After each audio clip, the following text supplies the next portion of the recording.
राम राम राम राम राम राम राम राम राम राम राम राम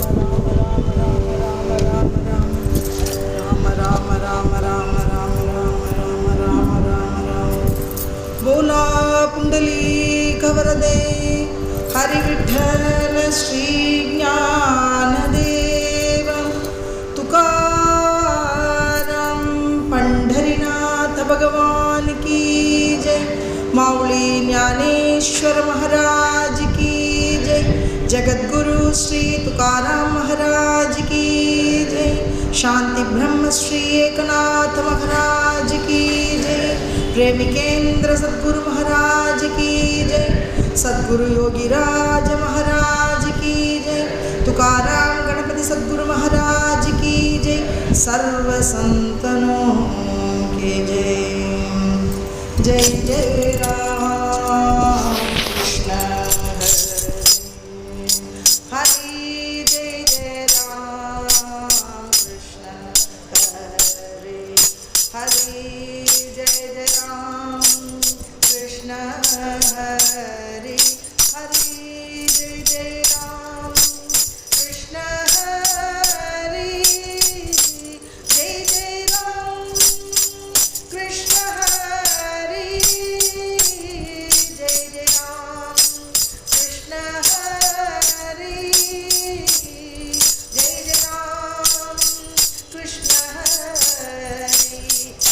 हरि जय जय राम कृष्ण हरि हरि जय जय राम कृष्ण हरि जय जय राम कृष्ण हरि जय जय राम कृष्ण हरि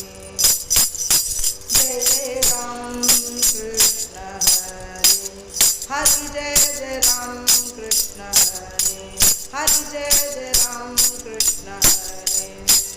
जय जय राम कृष्ण हरि जय जय राम कृष्ण हरि जय जय राम कृष्ण हरि हरि जय जय राम कृष्ण हरि हरि जय जय राम कृष्ण हरि जय जय राम कृष्ण हरि जय जय राम कृष्ण हरि जय जय राम कृष्ण हरि जय जय राम कृष्ण हरि जय जय राम कृष्ण हरि जय जय राम कृष्ण। ओम पार्थाय प्रतिबोधितां भगवता नारायणेन स्वयं व्यासेन ग्रथितां पुराणमुनिना मध्ये महाभारतम् अद्वैतामृतवर्षिणीं भगवतीम् अष्टादशाध्यायिनीम् अम्ब त्वामनुसन्दधामि भगवद्गीते भवद्वेषिणीम् नमोऽस्तु ते व्यासविशालबुद्धे पुल्लारविन्दायतपत्रनेत्रं येन त्वया भारततैलपूर्णः प्रज्वालितो ज्ञानमयप्रदीपः प्रपन्नपारिजाताय तोत्रवेत्रैकपाणये ज्ञानमुद्राय कृष्णाय गीतामृतदुहे नमः। वसुदेवसुतं देवं कंसचाणूरमर्दनं देवकी परमानन्दं कृष्णं वन्दे जगद्गुरुं। भीष्मद्रोणतटा जयत्रतजला गान्धारनीलोत्फला शल्यग्राहवती कृपेण वहनी कर्णेन वेलाकुलाम् अश्वत्थामविकर्णघोरमकरा दुर्योधनावर्तिनी सोत्तीर्णा खलु पाण्डवैरननदी कैवर्तः केशवः पाराशर्यवचः सरोजममलं गीतार्थगन्धोत्कटं नानाज्ञानककेशरं हरिकथा सम्बोधनाबोधितं लोके षड्जनषट्पदैरहरः प्रेपीयमानं मुदा भूयात् भारतपङ्कजं कलिमलप्रध्वंसिनः श्रेयसे मूकं करोति वाचालं पङ्कुं लङ्कयते गिरिं यत्कृपातमहं वन्दे परमानन्दमाधवं। सर्वोपनिषतो गावो धोक्ता गोपालनन्दनः पार्थो वत्ससुधीर्भुक्ता दुग्धं गीतामृतं महत् एकं शास्त्रं देवकी पुत्रगीतम् एको देवो देवकी पुत्र एव एको मन्त्रस्तस्य नामानि ज्ञानि तस्मात् एकं सर्वस्य देवाय देवाः। शान्ताकारं भुजगशयनं पद्मनाभं सुरेशं विश्वाधारं गगनसदृशं एकवर्णं सुरेशं லக்ஷ்மீகாந்தம் கமலநயனம் யோகவிருத்தியானகம்யம் வந்தே விஷ்ணும் பவபயகரம் சர்வலோகைகநாதம். कृष्णो रक्षतु नो जगत्त्रयगुरुः कृष्णं नमस्याम्यहं कृष्णेन अमरशत्रवो विनिहिताः कृष्णाय तुभ्यं नमः. न आस्था धर्मेण वसुनिचये नैव कामोपभोगे यद्यद्भव्यं भवतु भगवन् पूर्वकर्मानुरूपम् एतत् प्राप्त्यं मम बहुमतं जन्म जन्मान्तरेऽपि त्वत्पादाम्बोरुकयुगगताः निश्चला भक्तिरस्तु.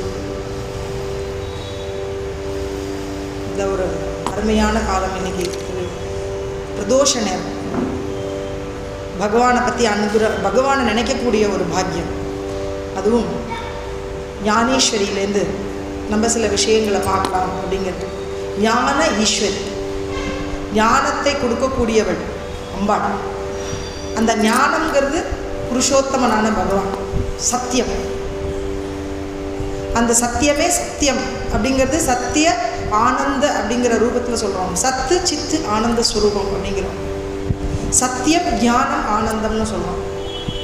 ஞானபரமாக இருக்கக்கூடியது தான் சத்தியம், அதுதான் பரபிரம்மம். அந்த பரபிரம்மத்திலேருந்து சிருஷ்டி உண்டாருது இல்லையா, அவள் அங்கேருந்து வரா ஈஸ்வரி, ஞான ஈஸ்வரி. ஞானத்திலேருந்து உண்டாருது தான் இந்த சிருஷ்டி பிரபஞ்சம். அந்த பிரபஞ்சத்திலேருந்து ஆகாசம் உண்டாருது, அதுலேருந்து சப்தம் உண்டாருது, அதுலேருந்து பஞ்சபூதங்களும் உண்டாருது, அதுலேருந்து எல்லா ரிஷிகள் எல்லாரும் வரா, தேவாதர்கள்லாம் வரா, அப்புறம் மனுஷர்கள்லாம் வரா. அது ஒரு பெரிய மரமாக சொல்கிறான், மூலமாக இருக்குது, ஆதி மூலமாக சொரூபமாக இருக்குது. கஜேந்திரன்றதுனால ஆதி மூலமே அப்படின்னு கூப்பிட்டார் இல்லையா. அப்படிப்பட்ட பரபிரம்ம ஸ்வரூபமான ஞானம், ஞானத்திலேருந்து வந்த ஈஸ்வரி, அதான் ஞானேஸ்வரி. ஞானேஸ்வர் மகாராஜ் மாவுளி இதுக்கு பேர் சொல்லியிருக்கார். अलंकापुरी पुण्य भूमि पवित्र तिथेनांततो ज्ञानराज सुपात्र तयाठविता महापुण्य राशि नमस्कार साष्टांग सद्गुरु ज्ञानेश्वरास. யாருன்னா அலங்காபுரிங்கிற க்ஷேத்திரத்தில் இருக்கக்கூடிய மோட்சத்தை எல்லாருக்கும் கொடுக்கக்கூடிய பகவான் ஸ்ரீ மகாவிஷ்ணுவோடைய அவதாரமாகவே, பாண்டுரங்கனுடைய சொரூபமாகவே அவதாரமாகவே கருதப்படக்கூடிய ஞானேஸ்வர மாவுளி ஆலந்தி க்ஷேத்திரத்தில் புண்ணிய பூமி அப்படின்னு சொல்லக்கூடிய, அதை நினைச்சாலே நம்மளுக்கு முக்தியும் நம்மளுக்கு புண்ணியமும் தரக்கூடிய பூமியில் இருக்கக்கூடிய ஞானேஸ்வர மாவுளி ஞானேஸ்வரிங்கிற கிரந்தத்தை எல்லாருக்கும் கொடுத்தார்.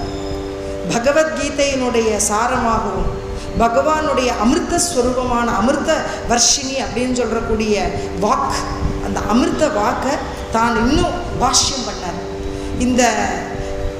இந்த இடத்துல எல்லாரும் ஒரு பாஷ்யத்தை பாராயணம் பண்ணுறா அப்படின்னா கிடையாது. ஒன்று பாகவத பாராயணம் தான் நடக்கிறது. வியாசர்னால் எழுதப்பட்ட பாகவதம், மகாபாரதம் இதெல்லாம் நடக்கிறது. ஆனால் ஒரு பாகவதராகவே இருந்து, பக்தராகவே இருந்து, சந்தாகவே இருந்து, ஞானியாகவும் இருந்து, சிரேஷ்ட பரம்பொருளான அவதாரமாகவும் இருந்து அவர்னால் எழுதப்பட்ட இந்த ஞானேஸ்வரி எல்லாராலையும் இன்றைக்கும் பாராயணம் பண்ணப்பட்டிருக்கு. யார் இந்த ஞானேஸ்வரியை பாராயணம் பண்ணுறாளோ அவளுக்கு ஞானம் கைகூடுன்னு சொல்கிறார். ஞானேஸ்வரர் எப்போ சமாதி எடுத்துட்டாரோ அப்போ ஒரு கோலை ஒன்று நட்டு வைத்தார். அந்த கோல் அஜான விருட்சமாக மாறித்து அதில் இருக்கிற இலைகளை இன்றைக்கும் யார் பானம் பண்ணுறாளோ அவளுக்கு ஞானம் சித்திக்கிறது. இப்படி ஞானத்தை கொடுக்கக்கூடிய பரம்பொருளாக இருக்கக்கூடிய ஞானேஸ்வரி எழுதின இந்த ஞானேஸ்வரியில் இருக்கிற சில வாக்குகளை, அவருடைய அமிர்த வாணியை நம்ம அனுபவிக்கலாம் அப்படிங்கிறது தான் இன்றைக்கி நான் எடுத்துட்ட ஒரு சப்ஜெக்ட். சந்நியாசஸ்து மகாபாஹோ துக்கமாப்துமம் யோகதः யோகயுக்தோ முனிர்பிரம்ம ந சிரானேதி கச்சதி. சந்நியாசஸ்து மகாபாஹோ துக்க ஆப்தும யோகதः யோகயுக்தோ முனிர்பிரம்ம ந சிரானாதி கச்சதி. நச்சிரானாதி கச்சதி, நச்சிரன் அதிகச்சதி. நம்மளுக்கு கிடைச்சிடுறான். என்ன கிடைக்கிறது அப்படின்னா ஞானம் கிடைக்கிறது. யோக யுக்தர்களாக இருக்கக்கூடியவர்களாக இருந்தாக்க நம்மளுக்கு ஞானம் கிடைக்கும். அப்போ பகவான் என்ன சொல்கிறாருன்னா 2 விதமான யோகத்தை கொடுக்குறாரு. ஒன்று சாங்கிய யோகம், இன்னொன்று பக்தி யோகம். ஞானிகளுக்கெல்லாம் சாங்கிய யோகத்தையும் பக்தர்களுக்கெல்லாம் பக்தி யோகத்தையும் கொடுத்துட்டார் பகவான். சாங்கிய யோகம் யாருக்கு இருக்கு, பக்தி யோகம் யாருக்கு அப்படின்னா, ஒரு பெரிய மரம் இருக்கு, அந்த மரத்துல ஒரு பட்சிகள்லாம் அங்கே இருந்துருக்கு, கீழே மனிதர்கள்லாம் இருக்கா. இந்த பட்சிகளானது பறந்து போய் அந்த மரத்துல இருக்கிற பழத்தை எடுத்து நேரத்தை சாப்பிடுறது. இந்த மனிதர்கள்லாம் என்ன பண்ணுறாங்கன்னா, அந்த பழத்தை எடுத்துக்கிறதுக்காக அந்த மரத்து மேலே மெதுவாக ஏறி போய் அந்த பழத்தை எடுத்து சாப்பிட்றா இல்லையா. அப்போ சாங்கிய யோகிகள்லாம் எப்படின்னா, அந்த ஞானிகள்னா நேர பறவைகளுக்கு சமானம், நேர போய் அந்த பழத்தை எடுத்து சாப்பிட்ருவாங்க. ஆனால் பக்தி மார்க்கத்தில் இருக்கக்கூடியவாள்லாம் எப்படிப்பட்டவாளாக இருக்கான்னா, அந்த கீழே ஏறி போய் கொஞ்சம் கொஞ்சமாக போய் அந்த பழத்தை எடுத்து அவள் சாப்பிட்றாளாம். அது முயற்சி பண்ணுறது, அபியாச யோகம் அப்படிங்கிறத சொல்லுது. அப்போ அபியாசம் பண்ணினாதான் ஒரு காரியத்தை நம்ம அடைய முடியும். ஒரு நல்ல விஷயத்தை நம்ம தெரிஞ்சுக்கிறதுக்கு அபியாசம் பண்ணணும். இப்போ குழந்தைகள் நடக்கிறதுக்கு முதற்கொண்டு சின்ன வயசுலேருந்தே அபியாசம் பண்ணிக்கிறது, பழகிக்கிறது இல்லையா. படித்து குழந்தைகள் அபியாசம் பண்ணுறது, கணக்கு போட்டு அபியாசம் பண்ணுறது, இப்படி வந்து நாட்கள் ஆக ஆக எப்படி இருக்குன்னு அம்மா அப்பா மூலமாக தெரிஞ்சுக்கிட்டு இந்த அபியாசத்தை கற்றுக்கிறது. அப்படி வந்துட்டு இருக்கிற பொழுது ஞானம்ங்கிற அபியாசத்தை எப்படி பெறுறது? அது சொல்ற, ஜோ முக்தி பந்தே பார்த்தா चढ़े मोक्ष पर्वता तो महासुखाचा निमता वहिला पावे येरा योग स्थिति जया सांडे तो वाया अंचिका गव्यासी पड़े परिप्राप्ति काही न गड़े सन्यासाची. இப்போ இந்த கர்மத்தை நம்ம செய்யறோம், அபியாசம் பண்ணணும், பக்தி மார்க்கத்துக்கு வரணும். என்ன கிடைக்கணும்னா மோட்சத்தை பிடிச்சுக்கணும், பகவானை அடையணும், முக்தியை அடையணும் அப்படிங்கிறார். ஹரிமுகே மனா புண்ணியாச்சி கணனா கோணகரி. புண்ணியங்கள் எவ்வளோ தூரம் சேரணும்னு நம்மளுக்கு தெரியாது. அப்புறம் புண்ணியங்கள் நம்ம சேர்த்தாதான் புண்ணியத்தின் மூலமாக நம்ம மோட்சகதியை அடைய முடியுங்கிறது வாக்கியமாக இருக்கு. ஆனால் என்ன சொல்கிறார் அப்படின்னா, பக்தி யோகத்தில் வரும்போது நாமத்தை கைகொள்ளுங்களேன் அப்படிங்கிறார். அப்போது பக்தி யோகத்தை பிடிச்சிக்கணும்னா 3 வழியில் நம்ம செல்லலாம். ஒன்று ஞான வழியில் நம்ம செல்லலாம், இன்னொன்று தீர்த்தாடனங்கள் மூலமாக நம்ம செல்லலாம், இன்னொன்று உருவ வழிபாடு மூலமாக நம்ம செல்லலாம். அப்படி செல்லும் பொழுது அந்த பக்தி செழித்து, அந்த பக்தி மூலமாக பகவானை அடைஞ்சு, பகவான் எப்படி ஞானியர்கள் அடைஞ்சாலோ அதே போலவே இந்த பக்தியர்களும் அடையலாம்.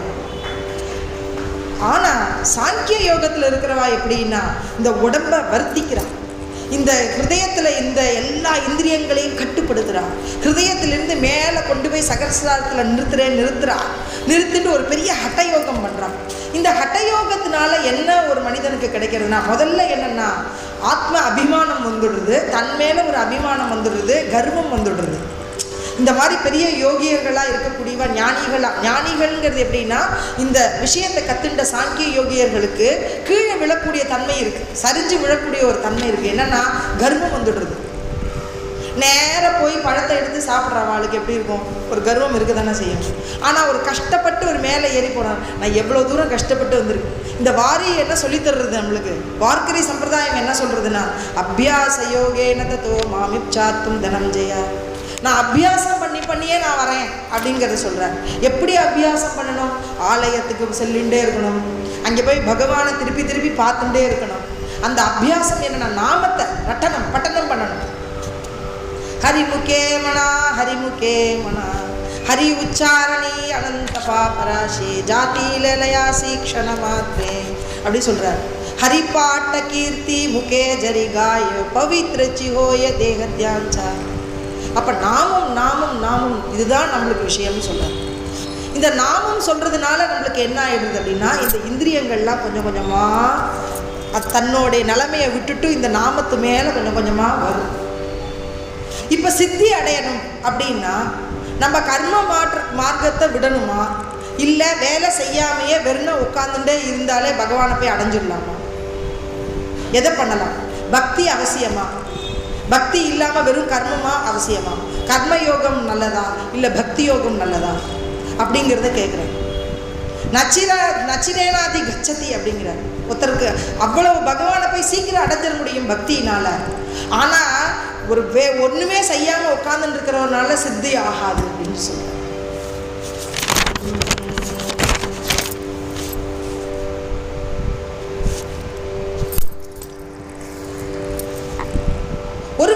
பகவான் என்ன சொல்றாரு அப்படின்னா, நகர்மனா மனாரம்பா, கர்மமே பண்ணாம இருக்கிறதுனால ஒருத்தன் சித்தி ஆயிடுவானா, இல்லை எல்லாத்தையும் விளக்கினதுக்கு அப்புறம் எல்லாம் இதெல்லாம் செய்யவே மாட்டேன் அப்படின்னு இருக்கிறது பொழுது அவன் சித்தியை அடைஞ்சிடுறான் அப்படின்னு கேட்டால், ரெண்டு விஷயத்திலையும் ஒரு மனிதன் சித்தியை அடைய முடியாது. அதாவது முக்தி பதத்தை அவனால் அடைய முடியும். நம்மளோட மனசு எதை நோக்கி இருக்கிறதுனா 2 விஷயத்தில் இருக்குது. ஞானியர்களுக்கெல்லாம் ஆத்மாவை நோக்கி இருக்குது மனசு. அப்போ மனசும் ஆத்மாவும் ஒன்றாயிடும் ஞானியர்களுக்கு. ஆனால் நம்மளை போல மனிதர்களுக்கெல்லாம் என்னென்னா இந்திரியங்களுக்கு வசப்பட்டு இருக்கு. கண்ணால் நம்ம பார்க்கக்கூடியது, பார்க்குற பொழுது என்ன கிடைக்கிறதுனா அதில் துவந்தம் உண்டாகும், நல்லது கெட்டது. அந்த துவந்தம்ங்கிறது 2 நல்லது கெட்டதும் மனசுக்குள்ளே போயிடுது.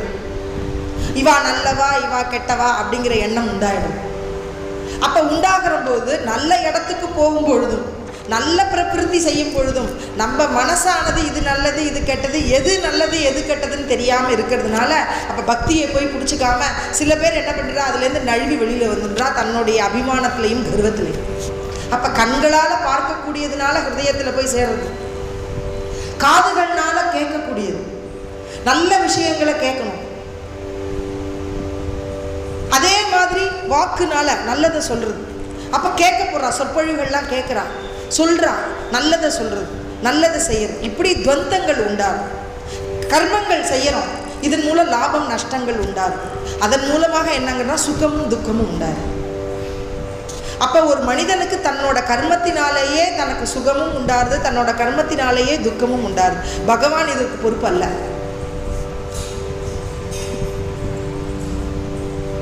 அப்போ இந்த 2 ரெட்டைகள்லேருந்து ஒரு மனிதன் வெளியில வந்தாதானே மோட்ச கதிக்கு போக முடியும். அப்ப 2 ரெட்டைகள்லேருந்து நம்ம பிரியறதுக்கு என்னன்னா நம்மளோட இந்திரியங்களை நற்பதமா தடுக்கணும். அப்ப மனிதர்கள்லாம் எதை சார்ந்திருக்கா, இந்திரியங்களை சார்ந்திருக்கா. துகாராம் மகாராஜ் பாடுறார், கேயி கேயி மாஜே வாச்சே கோடனா विठोबाचे गोडनाम विठोबाचे डोळ्या ऐक्या तुम्ही ग्यारे सुख पहा विठोबाचे मुख गेई गेई माझे वाचे तुम्ही ऐका रे कान माझ्या विठोबाचे गुण, माझ्या विठोबाचे गुण घेई घेई माझे वाचे गोड नाम विठोबाचे. मनाते धाव गेई, मनाते ते धाव गेई राही विठोबाचे पायी, राही विठोबाचे पायी गेई गेई माझे वाचे. तुका म्हणे जीव जीव नको सोडू रे केशवा गेई गेई மாஜேவா சே. என்ன சொல்றார், காதுகளால் கேளுங்களேன் அப்படிங்கிறார். கெய் கெய் மாஜே வாச்சே, என்ன என்னோட நான் சொல்றதை கேளுங்க அப்படின்னு துகாராம் மகாராஜ் சொல்றாரு. என்னன்னா, வாக்குனால் அவனுடைய நாமத்தை பாடுங்க, கண்கள்னால அவருடைய ரூபத்தை பாருங்க, காதுகள்னால அவருடைய அந்த குணங்களுக்கெல்லாம் கேளுங்க. இப்போ மனசு என்ன பண்ணுறது அப்படின்னு கேட்டால், மனா தே தே தாவகே போய் நேரம் மனசு போய் நேரம் ஓடி போய் பிடிச்சிடணுமா. இவர் எப்படி ஞானிகள் போய் ஞானத்தை போய் பிடிக்கிறேன்னு போகிறாளோ, நம்ம என்ன பண்ணணும்னா விட்டலனோட பாதத்தை போய் பிடிச்சிக்கணும். तुझे चरणी घालीन मिटी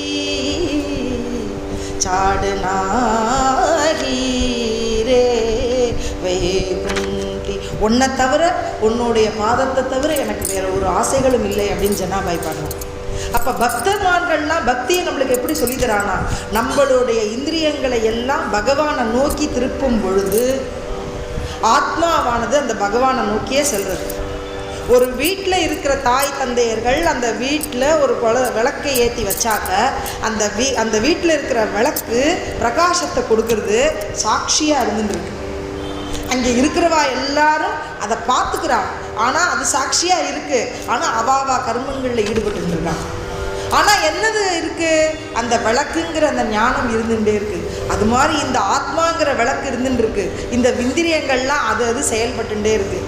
நம்ம இந்த விளக்கை நோக்கி இந்த மனசு செல்றது. இந்த வீட்டில் இருக்கிறவா அந்த பகவான் இருக்கிற இடத்துக்கு ஒரு ஹாலில் உட்காத்தி வச்சு சுவாமியை வச்சு, சுவாமி தான் பிரதானம், நம்ம எல்லாரும் அவர் கூட இருக்கும், அவரால் கொடுக்கப்பட்டது தான் இந்த வீடு, அவரால் கொடுக்கப்பட்டது தான் இந்த உத்தியோகம், அவரால் கொடுக்கப்பட்டது தான் இந்த சரீரம், அவரால் கொடுக்கப்பட்டது தான் இந்த மக்கள் அப்படின்னு ஒருத்தர் நினச்சிண்டு அவர் தான் பிரதானம்னு நினச்சிட்டு இருக்கிற பக்தன் இருக்கிற பொழுது பகவான் அவர் வீடு தேடி வந்து அவருக்கு வேணுங்கிறது செஞ்சு கொடுக்குறார்.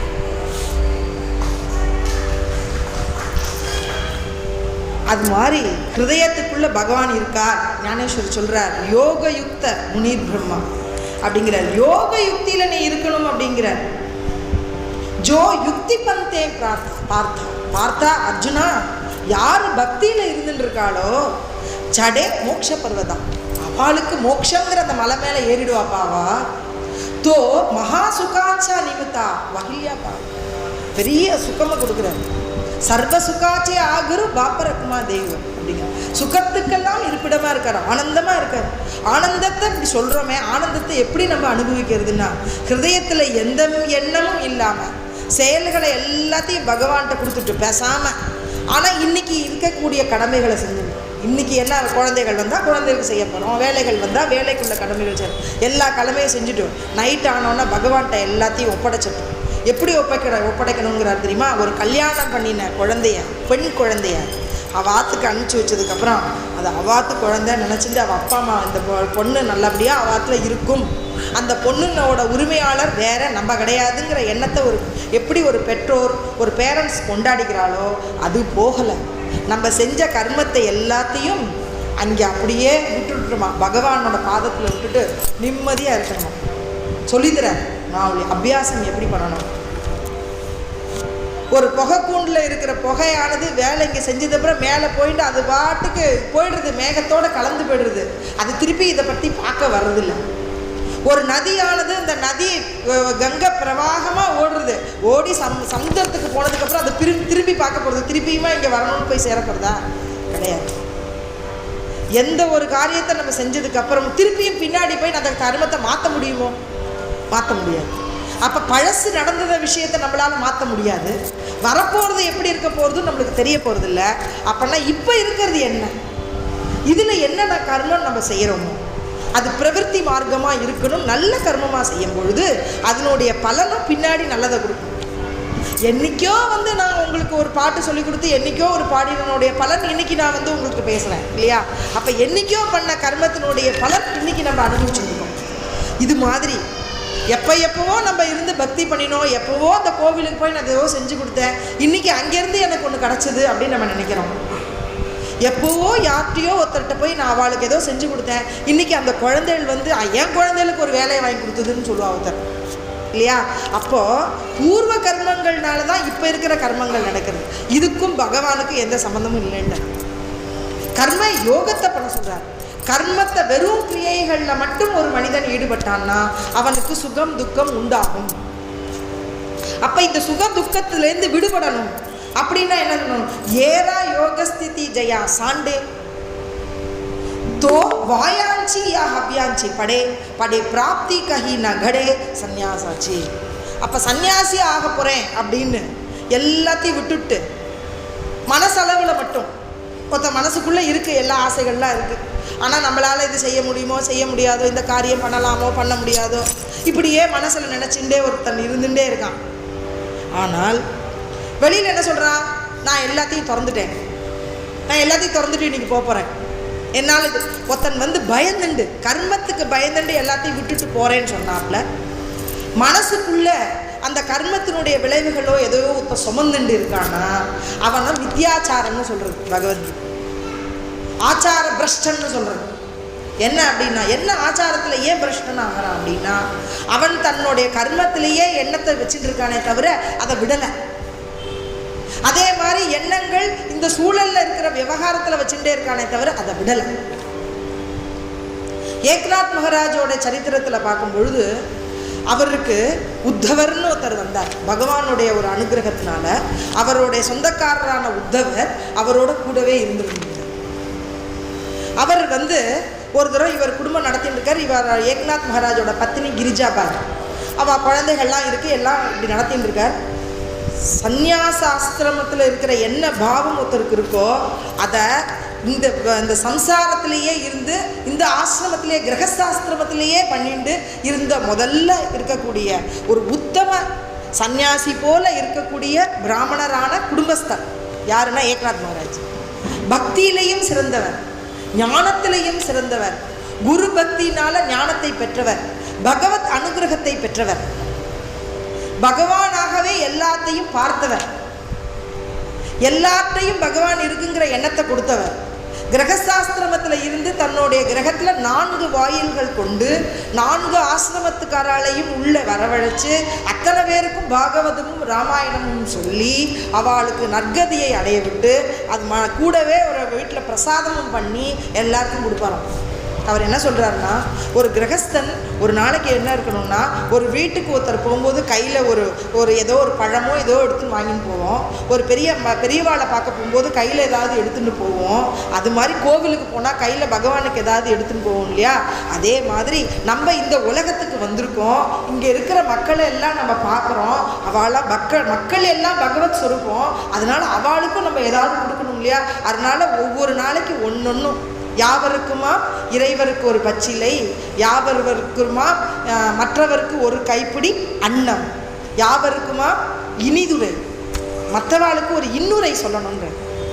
நம்ம இவ்வளோ தூரம் பிறப்பு எடுத்து வந்திருக்கோம் அப்படின்னா நீங்கள் மற்றவாளுக்கு நீங்கள் என்ன கொடுக்குறேன் அப்படின்னு பகவான் பார்க்குறேன். நீ இவ்வளோ நாள் நீ என்ன பண்ண, இந்த பிறப்பு உனக்கு கொடுத்தேனே நீ என்ன பண்ண, மற்றவாளுக்கு ஒரு நல்ல விஷயம் 4 விஷயங்கள் சொன்னியா, மற்றவாள் ஒன்னால் அவள் கரையேறாளா, ஒன்னால் அவளுக்கு பக்தி உண்டாகிறதா, நீ ஒரு பிராணிகளுக்கெல்லாம் நல்லது பண்ணியிருக்கியா அப்படின்னு பார்க்குறார் பகவான். பார்த்து நம்மளுக்கு பண்ணிகிட்டே இருக்க பின்னாடியே வர மாகே புடே உபா ராகே சம்பாளித்தா. ஒரு நாள் ஒரு நேரமாவது பகவானுடைய நாமத்தை நம்ம சொன்னாலும் அந்த பகவான் கணக்கில் வச்சுன்றார்.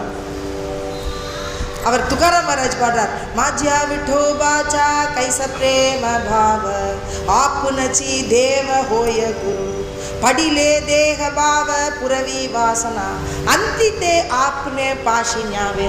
படிலே தேக பாவ புரவி வாசனா, படிலே என்னோட தேக பாவங்கள்லாம் குறைஞ்சிருக்கு. என்னோட அலங்காரத்தில் எண்ணமோ, இல்லை நான் போட்டுருக்கிற ட்ரெஸ்ஸில் எண்ணமோ, என்னோட மக்கள் அப்படிங்கிற எண்ணமோ, என்னை சுற்றி இருக்கிறவாயிருக்க முன்னாடி நான் நல்லா இருக்கேன் அப்படிங்கிற எண்ணமோ, அந்த மதமோ எதுவுமே கொண்டுறதில்லை. எப்படின்னா படியிலே தேகபாவம், என் மனசு படிஞ்சிடுது. எப்படின்னா அது அப்படியே தனிஞ்சு போய் குருகிட்ட போய் பாதத்தில் போய் விழுது. புரவி வாசனா, என்னோட வாசனைகள் என்னோட ஆசைகள் எல்லாத்தையும் எடுத்துட்டேன் குருநாதன் அப்படின்னு சொல்கிறார். ஜனார்தன சுவாமி தான் ஏக்நாத் மகாராஜ் குருநாதன். ஜனார்தன சுவாமி சொல்கிறார், அப்பா எனக்கு நான் இருமிட்டேன், என்னுடைய கோழை வெளியில் வந்துடுது, இந்த கோழையை எங்கும் யாரும் பார்க்காத இடத்துல கொண்டே போட்டுடு அப்படின்னு சொல்கிறார். ஏக்நாத் மகாராஜ் அப்படிப்பட்ட குரு பக்தி பண்ணார். என்னன்னா அந்த கோழையை வாங்கி தானே ஸ்வீகாரம் பண்ணிட்டார். ஏன்னா குருவோட உச்சிஷ்ட பிரசாதம்னு சொல்லிட்டு. ஏக்நாத் மகாராஜோட சரித்திரத்தில் அவர் வாயிலில் தத்தாத்திரேயர் இருந்தார். தத்தாத்திரேயரோட ஒரு அனுகிரகத்தினால ஜனார்தனாஞ்சே கிருபா தத்தாத்ரேயாச்சா பிரசாத தத்தாத்ரேயாச்சா பிரசாத பாகவதே டீகா நாராயண ஆத்மபோத ஓவாளு வாரதி சுவாமி ஏக நாதா சுவாமி ஏக நாதா ஓவாளு வாரதி சுவாமி ஏக நாதா சுவாமி ஏக நாதா அப்படி நீலோபா மகாராஜ் பாடுறார் ஏக்நாத் மகாத்மா. இப்படி ஒரு சாதுக்கள் இன்னொரு சாதுக்கள் மேலே இப்போ இருக்கிறவாள்லாம் டைரெக்டாக பக்கத்தில் இருக்கிறவாளை கூட புகழ்ந்து நம்ம சொல்ல மாட்டோம், அவ்வளோ மனசில் இருக்கும். ஒரு பெரிய குருநாதர் இருந்தால் இன்னொரு குருநாதரை இவா பார்க்க மாட்டா, இவா பார்க்க மாட்டா. அந்த காலத்தில் எப்படின்னா இவா வர்றார், அப்படி ஞானேஸ்வர் மாவுளி வந்தான்னா கூடவே அத்தனை பேர் வந்தால் எல்லாரும் ஞானேஸ்வர் மாவுளி. சேனாநாவியா ஞானேஸ்வர் மாவுளி மேலே பாட்டு எழுதியிருக்காரு, கோரா கும்பரா ஞானேஸ்வர் மாவுளி மேலே பாட்டு, நாமதேவரா ஞானேஸ்வர் மாவுளி மேலே பாட்டு எழுதியிருக்காரு, நீலோபா மகாராஜா எழுதியிருக்காரு. என்னென்னா ஞானேஸ்வரோட வயசு என்னமோ 16லேருந்து 22 வயசுக்குள்ளே தான். இவா எல்லாரும் வயசு பெரியவா. ஞானத்துக்கு மதிப்பும் அந்த பக்திக்கும் மதிப்பும் கொடுத்தாரு. அதனால அப்போ ஞானவானா ஞானேஸ்வர் மாவுளி இருக்கார், பக்தியில் நாமதேவர் இருக்கார். ஞானமும் பக்தியும் கலந்து போனாதானே அந்த சிறப்பு இல்லையா? வெறும் சன்னியாசம் எடுத்துட்டு நான் என்ன பண்ண போகிறேன், வெறும் கர்மம் பண்ணி நான் என்ன பண்ண போகிறேன் இல்லையா? வெறும் வீட்டில் டெய்லி வேலை செஞ்சு இல்லை நான் சம்பாதிச்சுன்னு வந்து பணத்தை போட்டு நான் என்ன பண்ண போகிறேன் அதுக்கு அப்படிங்கிறார். என்ன சொல்கிறாருன்னா, ஜோடோனியா தன உத்தம விவகாரே உதாச விசாரே வேச்சகரி उत्तमची गती तो एक पावले उत्तम भोगिले जीवजान. उत्तमची गति ஒரு ஜீவன் உத்தம கதியை அடைஞ்சு ஒரு குருநாதரை அடைஞ்சு அந்த குருநாதர்கிட்டேருந்து ஒரு நல்ல விஷயங்கள் நல்ல பிரவருத்தியை செஞ்சுட்டு ஒரு பஜனை சம்பிரதாயத்தில் வந்து தானும் பஜனை பண்ணிட்டு இருக்கிறவாளை எல்லாரையும் பஜனை பண்ணிட்டு தீர்த்தாடனங்கள் எல்லாத்தையும் கூட்டின்னு போய் அவளுக்கும் அந்த அந்த ஒரு பாக்கியத்தை கொடுத்து அவளுக்கு அந்த ஆனந்தத்தையும் கொடுத்து தானும் அந்த ஆனந்தத்தை பெற்று தானும் அதோடையே பக்தியும் பண்ணிட்டு கர்மமும் செஞ்சுட்டு. கர்மம் எப்படி கர்மம்? அவளுக்கு ட்ரெயினுக்கு போகணுன்னா ட்ரெயினுக்கு, அவளுக்கு சாப்பாடுக்கு வேணும்னா சாப்பாடு. சரி, அவளுக்குன்னா பக்தி இல்லையா? அப்போ கிடையவே கிடையாது. பக்தியோடையே இந்த காரியங்கள் எல்லாம் செய்யலாம். செஞ்சுட்டு எதை சொன்னான், பகவானுக்காக நான் அதெல்லாம் செஞ்சுருக்கேன், எனக்கு முருகப்பெருமான் இதை அனுகிரகம் பண்ணுறார், டெய்லி நான் வந்து இப்படி சுற்றி வந்துட்டுருக்கேன், முருகப்பெருமான் எனக்கு அனுகிரகம் பண்ணார், இன்றைக்கி எல்லாருக்கும் சமையல் பண்ணி எல்லாருக்கும் போட்டோம், ஆற்றுல அத்தனை பேர் வந்திருக்கா, இன்றைக்கி பிராமணாலாம் வந்திருக்கா, இன்றைக்கி சாதம் போட்டேன், இப்படி நம்ம சொல்கிறோம். ஆற்றுல குஞ்சுவர்த்திகாரெல்லாம் வந்து அத்தனை பேருக்கு பாகவதாளுக்கு கால் அலம்பி அவளுக்கு பூஜிச்சு சாதம். எல்லாம் கர்ம யோகம், கர்ம யோகம். நான் என்ன பண்ணிட்டு இருக்கேன், ஜோடோனியா தானே. நான் போனேன், ஆஃபீஸ்க்கு போனேன், பணம் சம்பாதிச்சுட்டு வந்தேன், வீட்டுக்கு வந்தேன், என் குழந்தைகளும் நல்லா ஸ்கூலில் சேர்த்தேன், நல்லா படிக்க விட்டேன், சினிமாவுக்கு போனேன், நல்லா ட்ரெஸ் வாங்கினேன். சரி, அதனால என்ன பலன் கிடச்சிது அப்படின்னா, அதில் தம்பம் உண்டாயிடுது, அதில் விகாரங்கள் உண்டாயிடுது, லோபம் உண்டாயிடுது, மோகம் உண்டாயிடுது, காமிய பாவனம் உண்டாயிடுது. பார்க்க பார்க்க ஆசைகள் வந்துட்டே இருக்கு. கொஞ்சம் ஒரு கார் வந்தாச்சுன்னா இன்னும் கொஞ்சம் பெரிய கார், இன்னும் ஒரு வீடு வந்து இன்னும் கொஞ்சம் பெரிய வீடு, அதில் இன்னும் இப்படியே மனசு போயிட்டே இருந்தால் என்னைக்கு நம்ம இந்த யோக மார்க்கத்துக்கு வர்றது இல்லையா? அப்போ யோக மார்க்கத்துக்கு வர்றதுக்கு முடியாமல் போயிடும். அதுக்குள்ளே 60 வயசு ஆகிடும், 50 வயசு ஆகிடும், கால் இங்கே ஐஸ்வர்யமான நம்ம உடம்புல கொஞ்சம் பிரச்சனைகள் வந்துடும். அப்புறம் நம்ம எங்கே போகிறது அப்படின்னா, டெய்லி நித்தியமாக நீங்கள் வந்து கேட்டுட்டே இருக்கல, கதா திரிவேணி சங்கம தேவ பக்தியானி நாம, கதா திரிவேணி சங்கம தேவ பக்தி ஆனி நாம, தேத்தீஞ்சே உத்தம தேத்தீஞ்சே உத்தம சரணரஜ वंदिता जलती दोषांचे डोंगर शुद्ध होती नारी नर गाती ऐकती सादर जे पवित्र हरिकथा. அப்போ ஹரிகதா கேட்குற வந்திருக்கோம். இதை ஒருத்தர் அண்ணா சொல்லுவார், துக்காராம் அண்ணா, யார் ஒருத்தன் வந்து பெரிய ஹரிகீர்த்தனம் பண்ணுறதுக்கோ நாம சங்கீர்த்தனம் பண்ணுறதுக்கோ ஒரு விழா பண்ணுறதுக்கோ ஏற்பாடு பண்ணுறான் பாருங்கோ, அவன் தான் ஞானி அப்படின்ட்டார் இல்லையா? யார் ஞானி? அவன் தான் ஞானி. கர்மத்திலே இருந்துருக்கான், மற்றவர்களையும் இதில் பிரயுக்தி ஆக்கிட்டான். அது மட்டும் இல்லாமல் எல்லாருக்கும் பக்திங்கிறது வழங்கக்கூடியவனாக இருக்கான், பீஜத்தை கொடுக்குறான். எப்படி இருக்கான்னா, கதா திரிவேணி சங்கமம், எந்த இடத்துல நாம சங்கீர்த்தனம் நடக்கிறது. இப்போ பாருங்க, இதில் எல்லாரும் நீங்கள் அப்படியே ஒரு சமாதி நிலையில் இருக்கீங்க. நான் என்ன சொல்கிறேன் எனக்கு தெரியாது, நீங்கள் ஒன்று சொல்கிறா, நீங்களும் நினச்சிட்டு இருக்கேன், நானும் சொல்லிட்டு இருக்கேன். ஆனால் இது ஒரு சமாதி நிலை. நம்ம என்ன பக்தியில் இருக்கோம், பக்தி பண்ணிட்டு இருக்கோம், கோவிந்தனை நினச்சிட்டு இருக்கோம். கோவிந்தன் என்ன சொல்கிறான், நம்மளுக்கு நுணுக்கமான அறிவை சொல்லிக் கொடுக்குறான் ஞானேஸ்வரியின் மூலமாக. நம்ம எப்படி இருக்கணும், ஞானேஸ்வரி பகவத்கீதை நம்ம வாழ்க்கைக்கு ஒரு பெரிய நடக்கோல், நம்மளுக்கு ஒரு வழியை காமிக்கிறது, அது நம்மளுக்கு ஒரு திருஷ்டி காமிக்கிறது, அது ஒரு பெரிய கண்ணு. பகவத்கீதைங்கிறது உபனிஷத். உபநிஷத்தில் என்ன சொல்கிறதுன்னா, சாஸ்திரங்கள் என்ன சொல்லியிருக்கோ, வேதங்கள் என்ன சொல்லியிருக்கோ அதெல்லாம் உபனிஷத் சொல்கிறது. அந்த சாஸ்திரத்துலேயும் அவன் உபனிஷத்துலேயும் சொன்ன விஷயத்தை இந்த பகவத்கீதையில் பகவான் ஸ்ரீ ஹரியான கோவிந்தர் அர்ஜுனனுக்கு சொல்கிறார். இந்த அர்ஜுனனுக்கு சொல்கிறது மூலமாக என்ன பண்ணுறோம்னா, நம்ம லேடிஸாக இருந்தாலும் ஜென்ஸாக இருந்தாலும் இந்த உபநிஷத்தை படிக்கலான்ட்டார் பகவான்.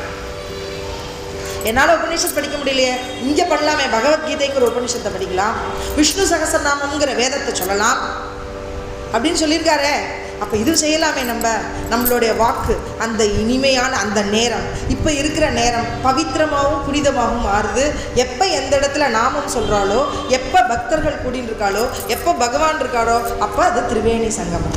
நாம் போய் திரிவேணி சங்கமத்துக்கு பிரயாகைக்கு போக முடியல என்னால். இங்கே இருக்கோமே, நாங்கள் டெய்லி பிரயாகைக்கு வந்துட்டுருக்கோம். அப்படிங்கிற எண்ணம் நம்மளுக்கு வந்துடுத்துன்னா அதுவே திரிவேணி சங்கமம் தான். தேவ பக்த ஆணையம் தேத்தீச்ச உத்தம சரண ரஜவந்தி தான். ஒரு பெரிய ஹதிகதா பண்ணிட்டு இருக்கிறவர், ஒரு பெரிய சாது வரார், ஒரு பெரிய ஞானி வரார், ஆச்சாரியால் வரான்னா அவளோட சரண ரஜம் இருக்கு இல்லையா, அந்த சரண ரஜத்தில் பகவான் இருக்கார். பகவான் எப்படின்ற தாவத்தே சாலத்தி மாகே புடைய தாவத்தேனா பகவான் அவ பின்னாடி ஓடி ஓடி வந்துருக்காங்க. தாவத்த சாலத்தி மாங்கே புடே சரணீஞ்ச ரஜ மாத்தி வாக. பகவான் என்ன பண்ணுறான்னா, இந்த பாகவதர்களுடைய சரணத்தை எடுத்து அவளோட தூளி எடுத்து தன் தலையில் வச்சுக்கிறானோ. இந்த பாகவதர்கள்லாம் ஆடுறாளே, அங்கே போய் அந்த நாம சங்கீர்த்தனை பண்ணி இந்த தீபத்தை எழுதி சுற்றி வராளே, அப்படி பண்ணுற திவ்ய நாமத்தில் அந்த கிருஷ்ணனை சுற்றி வரானா, அந்த பூலோகத்து இந்த பிரபஞ்சத்தையே சுற்றி வந்த பலனை கொடுக்குறான். அப்போது உத்தமமாக எவ்வளோ ஒரு கிரியை நடக்கிறது. அப்போ எப்படி நினைக்க கூடியாத அளவுக்கு புண்ணியங்கள் நம்மளுக்கு வந்து சேர்ந்துன்னு இருக்கு. வெறும் வந்து உட்கார்ந்தது மட்டுமே, வெறும் வந்து உட்கார்ந்ததன் மூலமாக தான் நாங்கள்லாம் இன்றைக்கி இப்படி இருக்கோம். வெறும் வந்து அண்ணாவோட சத்சங்கத்தில் வந்து உட்காந்துட்டோம். அவர் என்ன பண்ணுறார், இவர் என்ன இப்படி பார்த்துட்டே இருந்தோம். சரி, அதை வாங்கி அதை என்ன படிப்போம், அதுவா என்ன சொல்கிறா, இதை வாங்கி இவா எப்படி படிக்கிறா, இதை இவா எப்படி பாடுறா, இதில் நம்மளும் கொஞ்சம் கற்றுக்கலாமே, இப்படி பண்ணோம். இப்படி நேரத்தை உத்தம ரூபத்தில் செலவழிக்கணுமா. வேச்சித்தான் எப்படி சொல்கிறார், ஜலத்தி தோஷாஞ்சே டோங்கர சுத்த ஹோத்தி நாரீரர காத்தி ஐக்கத்தி சாதர ஜே பவித்ர ஹரிகதா. ஹரிகதை யார் சொல்கிறாளோ அவள் பவித்திரமாக ஆயிடுறா. சுத்த ஹோத்தி ஹிருதயம் வந்து சுத்தமாக ஆயிடுதா, மலங்கள்லாம் போயிடுறதுங்கிற. பாப்பத்தை எப்படி சம்பாதிச்சு வச்சுட்டு இருக்கோம் நம்மன்னா, என் குடும்பங்களோ நல்லா இருக்குது, நாங்கள் வசதியாக இருக்கோம், நம்ம எல்லாருக்கும் முன்னாடி இருக்கோங்கிற மலம் நம்மள்கிட்ட இருக்குது. நம்ம இவ்வளோ காட்டிலும் வசதியாக இருக்கோங்கிறது, அழகில் நம்ம சிறந்திருக்கோங்கிற மலம். இப்படி ஒவ்வொரு விதத்துலேயும் காமம், குரோதம், லோபம், மோகம், மதம், அப்படி இந்த 5 வித விகாரங்கள் 6 இருக்கே, அந்த விகாரங்கள் எல்லாத்தையும் நம்மளை வந்து ஆட்கொண்டுருக்கு. இந்த மலத்திலேருந்து ஒருத்தன் வெளியில் வரணும்னா என்ன பண்ணா, சத் சங்கத்துக்கு வரும். சத் சங்கம் என்ன கொடுக்கறது அப்படின்னா, சுத்தியை கொடுக்கறதுங்கிற. முதல்ல மனசு சுத்தியை கொடுக்கறது. தீர்த்தே தயாட்டாயா. அப்போ என்ன சொல்கிறது, அடுத்தது தீர்த்தங்கள்லாம் இருக்குது பாருங்க, அந்த தீர்த்தங்கள்லாம் அவளோட பாதத்தில் இருக்கான். நீங்கள் டெய்லி வந்துட்டுருக்க, உங்கள் மனசு எவ்வளோ சுத்தமாக இருக்குது, பரிசுத்தமான மனசு. அதில் தான் உங்கள் பர்வத காலங்கள்லாம் இங்கே இருக்கான். ஐசி ஏத்தி புனித வாவையா. கங்கா மாதா நினைக்கிறாளாம், ராமச்சந்திரமூர்த்தி வந்துட்டான்னு அவர் பாதத்தில் வந்து நான் இது பண்ணணும், விஸ்வாமித்திரோட வராராம் ராமச்சந்திரமூர்த்தி. வந்த உடனே அந்த கங்கை மாதா அப்படியே அலையிற, எப்படா இவர் கால் வைக்கிறார். ராமச்சந்திரமூர்த்தி வந்து அந்த கால் அந்த கங்கையில் வச்ச உடனே அவள் வந்து அலமோதி அதில் வந்து இது பண்ணாலும், அவர் நமஸ்காரம் பண்ணுறாளாம் கங்கை. விஸ்வாமித்திரர் அதை பார்த்து ஆச்சரியப்படுறார். கங்கை தெரிகிறார் அவர் கண்ணுக்கு. எப்படின்னா ஒரு பெரிய புனிதமான ஜெகத்குரு ராமச்சந்திரமூர்த்தி. அவருடைய நாமம், அவர் தெய்வம், அவர் நாமமும் அந்த தெய்வமும் ஒன்றா இருக்கு. தீர்த்தே தயாட்டாயா ஏத்தி புனித பாவையா பர்வகால பாயா. பர்வகாலங்கள் கூட அவளுக்கு தான் இருக்கு. மங்களநல்லூருங்கிற ஊரில் மழையே இல்லாமல் இருந்துதான். ஆச்சாரியால் வந்தார், ஜெயேந்திர சரஸ்வதி சுவாமிகள். அவர் வந்து அந்த இடத்துல வந்து சந்திரமௌலீஸ்வரர் பூஜை பண்ணாங்க. அப்போது அங்கே இருக்கிறவாள்லாம் சொன்னாலும், ரொம்ப நாள் ஐயா இந்த ஊருக்கு மழையே இல்லை, ரொம்ப இதுவாக இருக்குது, நம்ம எங்களுக்கு விளைச்சல்லாம் கம்மியாக எடுத்து, நாங்கள் என்ன ஐயா நீங்கள் அனுகிரகம் பண்ணணும். அவர் வீட்டுக்கு நான் வரேன்னு சொல்லிட்டு வந்தாராம் மங்கநல்லூர். அவர் ஒரு பெரிய அவர் பேர் என்ன, உடையார், அவர் ஆற்றுக்கு வந்திருக்கார். ஆமாம், அவர் வந்து அவர் வீட்டில் பூஜை பண்ணியிருக்கார். பண்ணினதுக்கப்புறம் பார்த்தா மழை பெஞ்சுதான் 1 வார காலம். அப்போ என்னத்துக்கு மகிமை இருக்குங்களா? தீர்த்தே பருவ காலட்டாய். சாதுக்களுக்கு முன்னாடி தீர்த்தங்களோ பருவ காலங்களோ அவன் நினச்ச உடனே நடக்கும். இன்னைக்கு மழை பெய்யும்னா மழை பெஞ்சிடும், இன்னைக்கு கங்கை வருவானா வந்துடும்.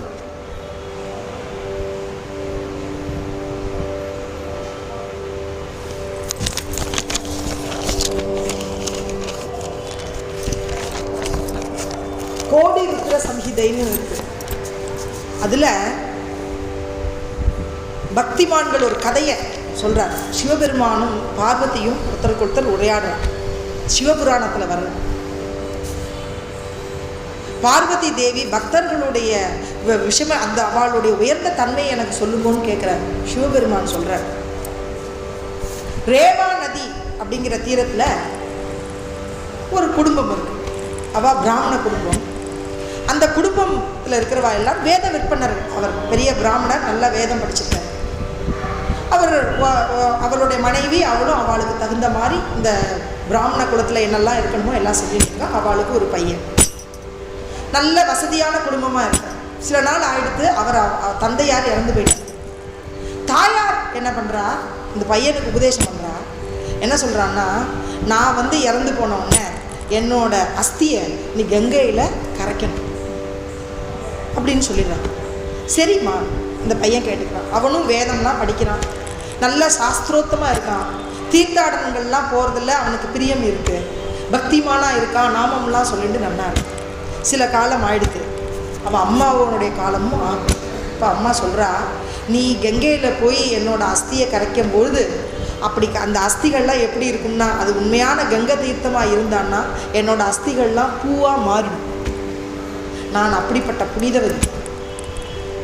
அதனால் நான் சொல்கிற மாதிரி நான் இறந்ததுக்கப்புறம் என்னுடைய அஸ்தியை கொண்டு போய் நீ கங்கையில் கரைக்கணும். நான் உனக்கு இவ்வளோ சொத்துக்கள் கொடுத்துட்டேன், எல்லாம் பண்ணிட்டேன், எனக்கு நீ என்ன செய்வாய், இது பிரதி உபகாரமாக நீ செய்வியாப்பான்னு கேட்டேன். செய்கிறேம்மா. அவன் அம்மாவோட காலமாக ஆயிடுது.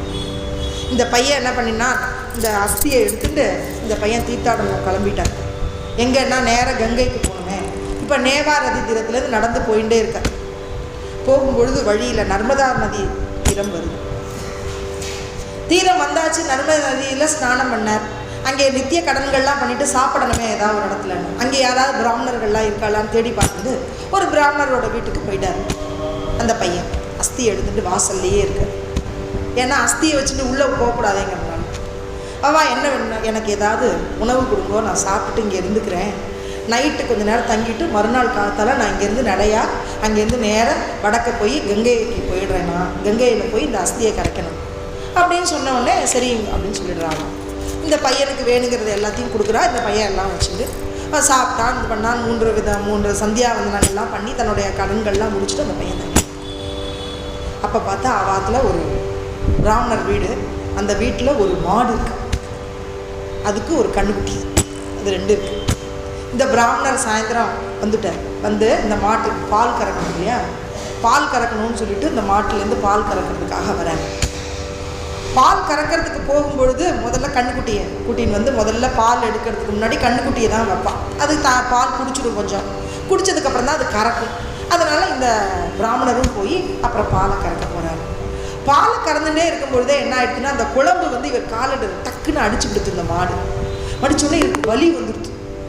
வலி வந்தோடனே இந்த கண்ணுக்குட்டியும் வேற கூட இருந்துட்டு பக்கத்துலேயே இருந்து சுற்றி வந்துட்டு இருக்கும்போது இவருக்கு கோவம் வந்துடுது அந்த கால் வலியினால். இந்த பிராமணருக்கு கண்ணுக்குட்டியை நல்லா பட்டீர்னு 2 போடு போட்டோடனே இந்த கண்ணுக்குட்டி தனியாகிடும்.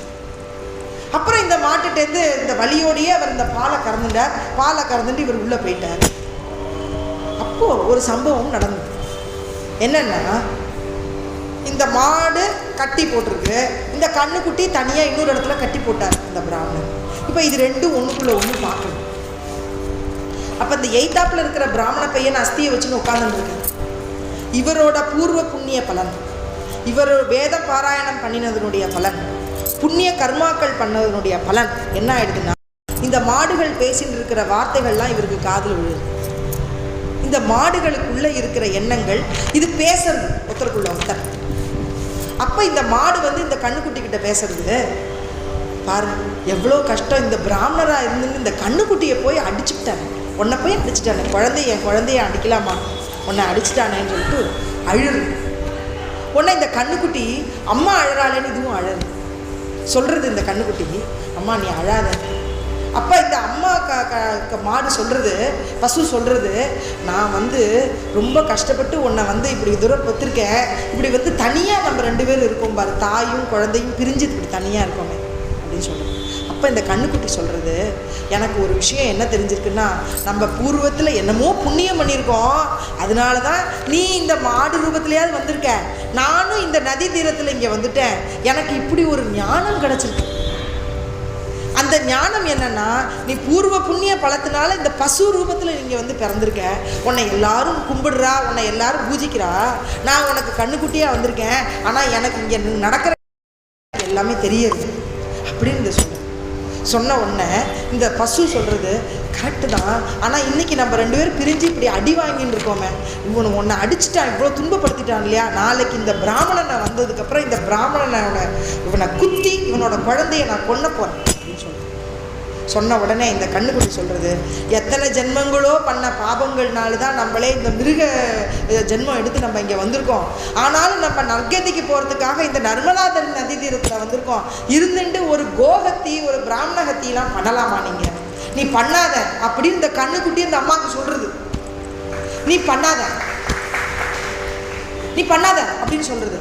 சொன்ன உடனே இந்த மாடு சொல்கிறது, நீ என்ன நினச்சிட்டு இருக்க, அவன் ஒன்றை துன்புறுத்தினதுனால எனக்கு எத்தனையோ பண்ண புண்ணிய பலனால நான் இந்த நர்மதா தீரத்துக்கு வந்திருக்கேன்னு தெரிஞ்சு போச்சு, ஆனால் கோஹத்தி பிராமணஹத்தி பண்ணாலும் இதுக்குள்ள பரிகாரம் என்னன்னு எனக்கு தெரியும் அப்படின்னு அது சொல்கிறது. அப்போ பரிகாரம் என்னன்னு சொல்கிறது இது மாட்டேன்னு சொல்கிறது. இதை இந்த பிராமணன் பையன் கேட்டுட்டே இருந்துருக்கான். என்ன நடக்கிறது, ஒரு மாடு பேசுமா, இவாளுக்குள்ள பேசுகிற சம்பாஷணையை கேட்கக்கூடிய பாக்கியத்தை எனக்கு பகவான் கொடுத்துருக்காரு அப்படின்னு சந்தோஷப்பட்டு இருக்கிற பொழுது காலங்காத்தால எந்திரிக்க வந்தோடனே இந்த பிராமணன் வரான். இந்த பிராமணன் வரதுக்கு முன்னாடி என்னோட பையன் வரான். இந்த பையன் வந்த உடனே நீ நான் எப்படி பிரிஞ்சிருக்கோம் அந்த மாதிரி இவனும் பையனும் பிரியட்டும்னு சொல்லிட்டு இந்த மாடு என்ன பண்ணுறது, அந்த பையனை குத்தி கொலை பண்ணின உடனே அது அம்மா உள்ளே இருந்து வந்துட்டான், கதறிண்டே வந்துட்டான். இந்த கண்ணுக்குட்டி அடித்தா, இந்த மாட்டை அடின்னு அடித்தா, இந்த பிராமணர் உதப்பட்டு அவர் திரும்பி அந்த பக்கம் விழுந்து போயிட்டார். இவன் என்ன பண்ணுறான்னா அந்த மாட்டை கழட்டி விட்டு அனுப்பிச்சுட்டான். அப்போ இந்த பிராமண பையன் இந்த பார்த்துட்டே இருந்தான்.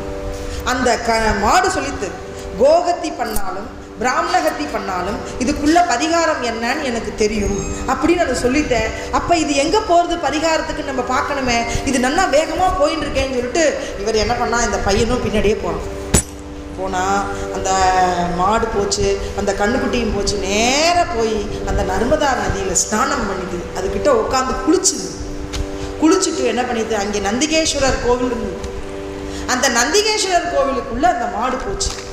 போன உடனே பகவானை தரிசனம் பண்ண உடனே அதுக்கு ஒரு திவ்ய ரூபம் இந்த கண்ணுக்குட்டியும் அந்த மாட்டோட சேர்ந்ததுனால 2 பேருக்கும் அந்த திவ்ய ரூபம் கிடச்சிது. இது 2 மேலே போய் இப்படி நிற்கிறது. இந்த பிராமண பையன் அதை அப்படி பார்க்குறான், திவ்ய ரூபத்தில் தேவ ரூபத்தில் வந்துருத்து மாட்டு. இப்போ அந்த பையன்ட்டு அந்த தேவ ரூபத்தில் இருக்கிறவா சொல்கிறான், அந்த கந்தர்வர் சொல்கிறான், இந்த கந்தர்வர், அப்பா நீ கையில் கொண்டு வந்திருக்கிய அஸ்தி அதை இங்கேயே கரை அப்படின்னு சொல்கிறது அந்த ரூபத்தை. சொன்ன உடனே அந்த பையன் சொல்கிறான், அந்த பிராமண பையன், நான் இந்த அஸ்தியை நான் இங்கே கிடைக்கக்கூடாது, எங்கள் அம்மாவுக்கு நான் சத்தியம் பண்ணி கொடுத்துருக்கேன், கங்கை கரையில் தான் நான் கிடைக்க போகிறேன், இந்த அஸ்தியை அங்கே தான் கிடைக்கணும், இது கிடையாது. அப்போ அவர் சொல்கிறார், தேவ ரூபம் எடுத்துகிட்டு இருக்கிற அந்த மாடு சொல்கிறது என்னன்னு கேட்டாக்கா, அந்த மாட்டுலேருந்து வந்தாச்சு, அந்த பெரிய தேஜஸான ரூபத்தில் நின்றுருக்கு, விமானம் வந்திருக்கு, அந்த விமானத்தில் போகிறது முக்தி அடைஞ்சாச்சு. அப்போ சொல்கிறார், இதுதான் கங்கை, நர்மதா நதியில் கங்கை இன்னைக்கு வந்திருக்கு. வைகாசி நேரத்தில் இருக்கிற சுக்லபக்ஷம் துவாதசி திதியில் கங்கையானவள் அந்த நர்மதா நதிக்கு வராலாம், அந்த இடத்துல இருக்கிற ஜலத்தை எடுத்துன்னு அந்த நந்திகேஸ்வரருக்கு அபிஷேகம் பண்ணுறாலாம். அன்னைக்கு பவித்திரமான இன்னைக்கும் இந்த பையன் என்ன பண்ணார், இந்த இடம் கங்கைன்னு சொல்கிறியே, அப்போ நான் இந்த கங்கையில் அஸ்தியை கரைக்கலாமா, இந்த அஸ்தியை நீ கரைக்கலாம் அப்படின்னு சொல்லிட்டு இந்த அஸ்தியை இந்த பையன் திறக்கிறான். அந்த திறக்கிறதுல அந்த பூவாக மாறிடுச்சு. என்னென்னா அவன் அம்மா சொல்லியிருக்கா, கங்கை நதிக்கரையில் போனான்னா இந்த அஸ்தியும் பூவாக மாறிடும், அப்போ நீ என்னை கரைச்சிடலாம், அது கங்கை தான் அப்படின்னு. அப்போது அந்த ஆத்மா சுத்தாத்மாவாக இருக்கிறதுனால அந்த நர்மதை நதி தீரமே கங்கையாகி அந்த அஸ்தியும் பூவாக மாறி அந்த பூவை கொண்டு அஸ்தியில் கரைக்கும் பொழுது அவள் அம்மா திவ்ய சரீரத்தோட மேலே போனாங்க. இப்படிப்பட்ட ஒரு பாக்கியம் இப்படி கிடைக்கிறது. இதெல்லாம் என்னன்னா துக்காமனே நாகி விஸ்வாச ஜாமனி பகாவே புராணி விசாரணி. துக்காராம் மகாராஜ் சொல்கிறேன், எனக்கு தெய்வத்து மேலே நம்பிக்கையே இல்லை அப்படின்னா போய் பேசாமல் நீங்கள் இதிகாச புராணங்கள்லாம் படிங்கோ. சிவபுராணம் படிங்கோ, பாகவத புராணம் படிங்கோ, அதை படிங்க, எல்லாம் படிங்கோ. படித்ததுக்கப்புறம் அந்த புராணங்களில் வந்த கதைகள்லாம் நினச்சி பார்க்கும்பொழுது நம்மளுக்கும் அந்த அந்த ஒரு கிடைக்கும். அந்த நம்மளுக்கு அந்த பக்திங்கிறது, அந்த பாவங்கிறது, விஸ்வாசங்கிறது கூடும் அப்படின்னு சொல்கிறாரு. அதனால் துக்காராம் மகாராஜ் ஒரு பெரிய கீழ் ஜாதியில் பிறந்திருந்தாருன்னு சொல்கிறதும் இல்லை, அவர் மகாவிஷ்ணுச்சா அவதார். அவர் என்ன சொல்கிறாருன்னா, பார்த்து படிங்கோ நீங்கள்லாம், அப்போ தான் நீங்கள்லாம் புரிஞ்சு போயிடும். 10,000 தரம் படித்தாராம் ஏக்நாத் பாகவதத்தையும் ஞானேஸ்வரியையும் அந்த பண்டாரா மலையில் துக்காராம் மகாராஜ். சாதாரண இதில் அதனால பாராயணம் பண்ணுறது ரொம்ப விசேஷம். பாராயணம் பண்ணுறதுனால என்ன ஆயிடுதுன்னா அந்த பக்கத்தில் இருக்கிற க்ஷேத்திரம், அந்த இடத்துல இருக்கிறவாளுக்கு எல்லாருக்கும் ஒரு புனிதமான தன்மை வருது. அவளுக்கு பக்தி உண்டாருது, பகவத் கிருப்பை உண்டாருது. அதனால அவள் படிக்கிறது மூலமாக, இந்த பாராயணம் பண்ணுறது மூலமாக அவளுக்கும் அந்த பக்தி உண்டாகி அவளும் அந்த அதில் கலந்துக்கிறதுனால அவளுக்கும் பகவத் கிருப்பை கிடைக்கிது. அதனால பாராயணம் ரொம்ப விசேஷம். டெய்லி காத்தால ஒரு 10 மணிலேருந்து ஒரு 11:30 மணி 1 மணி நேரமாவது உட்காந்துட்டு பகவத் சரித்திரங்கள், இல்லை பக்த விஜய சரித்திரங்கள், இல்லை ராமாயணம், இல்லை பாகவதம், இது மாதிரி எது ஏதாவது ஒன்று பண்ண பண்ண பண்ண அதன் மூலம் பக்தி உண்டாகி நம்மளும் மற்றவாளுக்கு சொல்லணும். ஒன்றும் இல்லை, பக்த விஜயத்தை எடுத்து இப்படி படித்து அந்த கதையெல்லாம், கிருஷ்ணா நீ இப்படிலாம் இவாளுக்கு பண்ணியிருக்கியா, நீ இவாளுக்கு பண்ணியிருக்கியா, ஏக்நாத் பண்ணியிருக்கியா, துக்காராமுக்கு பண்ணியிருக்கியா, நாமதேவருக்கு பண்ணியிருக்கியா, இப்படி நினச்சி தான் நம்மளாம் இப்படி பண்ணிகிட்டே இருக்குது. அந்த பக்தியில் கொஞ்சமாவது வரணுமே. அவளுக்கு இருக்கிறதுல ஒரு துளி நம்மளுக்கு வராதா? கிருஷ்ணா எனக்கு நீ கொடுக்க மாட்டியா?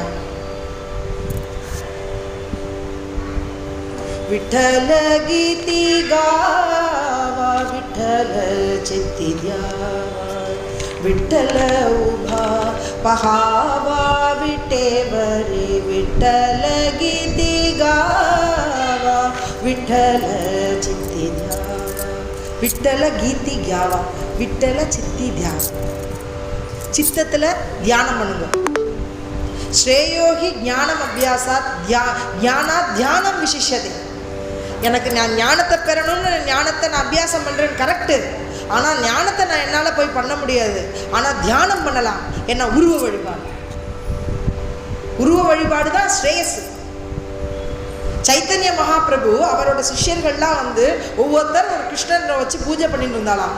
அவரோட போகும்பொழுது இவர் என்னதை வச்சு பூஜை பண்ணுறார், கிருஷ்ணனாக இருந்தாலும் இவரோட மனசில் இருக்கிற ஆராதனை தெய்வம் என்ன அப்படின்னு பார்த்தார். நரசிம்மன், அப்படி நரசிம்மனாக காட்சி பண்ணி கொடுத்தாரு.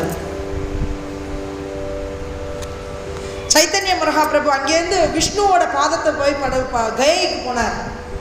அது வரைக்கும் அவர் ஜாலியாக பண்டிதர்லாம் படித்ததுனால எல்லாரையும் கேலி பண்ணுவார். ஏய் உனக்கு அது தெரியுமா, இங்கே வந்தியா, அங்கே போய் நதியில் போய் கங்கை நதியில் ஸ்நானம் பண்ணும்போது அத்தனை பேரையும் பார்ப்பாராம். ஏய் உனக்கு அது தெரியுமா, நீ சொல்லி இந்த ஸ்லோகம் எப்படி, உனக்கு தெரியாது போடா அப்படின்னு சும்மா விளையாட்டுக்கு குழந்தை. அங்கே பூவை கொடுத்தா அந்த பூக்காரன்ட்ட இருந்தால் பூக்காரன்ட்ட ஜாலியாக பேசுகிறான். எனக்கு கொஞ்சம் கொடு, காய்கறி இருந்தால் அவன் இப்படி இருக்கிறவாட்டெல்லாம் ஜாலியாக பேசுகிறான். ஆனால் பர்டிகுலராக ஒவ்வொரு இடத்துக்கு தான் போவார். எல்லாத்தையும் ஜாலியாக பேசிடுவார், எல்லாரும் கிண்டல் மாதிரி பண்ணிட்டு வந்துடுவார். அப்படி இருந்தவர், பெரிய பண்டிதராக இருந்தவர், அந்த கயைக்கு போனார், அந்த விஷ்ணுவை பார்த்தார். அப்போ ஈஸ்வரபுரிங்கிற அவரோட குருநாதரை பார்த்தார். பார்த்த மாத்திரத்திலேயே தன்கிட்ட இருக்கிற அந்த எல்லா எண்ணங்களும் ஒழிஞ்சது. ஒரே கிருஷ்ணனுடைய பாதம் தான் அவருக்கு தெரிஞ்சது. கிருஷ்ணா அவனை நான் இன்னைக்கு பார்த்தேன், கிருஷ்ணா நான் உன்னை எப்போ பார்ப்பேன், கதறி அட ஆரம்பிச்சிட்டேன். யார் அப்படின்னா ராதையோட பாவம். ஸ்ரீகிருஷ்ணனே ராதையோட பாவத்தை கொண்டு ஸ்ரீகிருஷ்ணன் கிருஷ்ணன்ட்ட ராதை கேட்குறாளாம் பிருந்தாவனத்தில், நீ என்னை விட்டுட்டு போயிடுறேன்னு சொல்கிறிய, நீ உனக்கு நான் எல்லாம் தரேன், நீ எதுவுமே எனக்கு தர வேண்டாம், ஆனால் நான் உன்ன மாதிரி ஆகணும், நான் உன்ன மாதிரி ஆகணும், நீ என்ன மாதிரி ஆகணும், அப்போ தான் நீ என்னோட கஷ்டத்தை புரிஞ்சுப்பேன். நீ என்ன மாதிரி ஆகிட்ட, ஏற்கனவே என்னையே நினச்சிட்டு இருக்கிறதுனால ராதை என்னைக்கு கிருஷ்ணனை நினச்சிட்டு இருக்கிற கிருஷ்ண ஸ்வரூபினியாக இருக்கான்.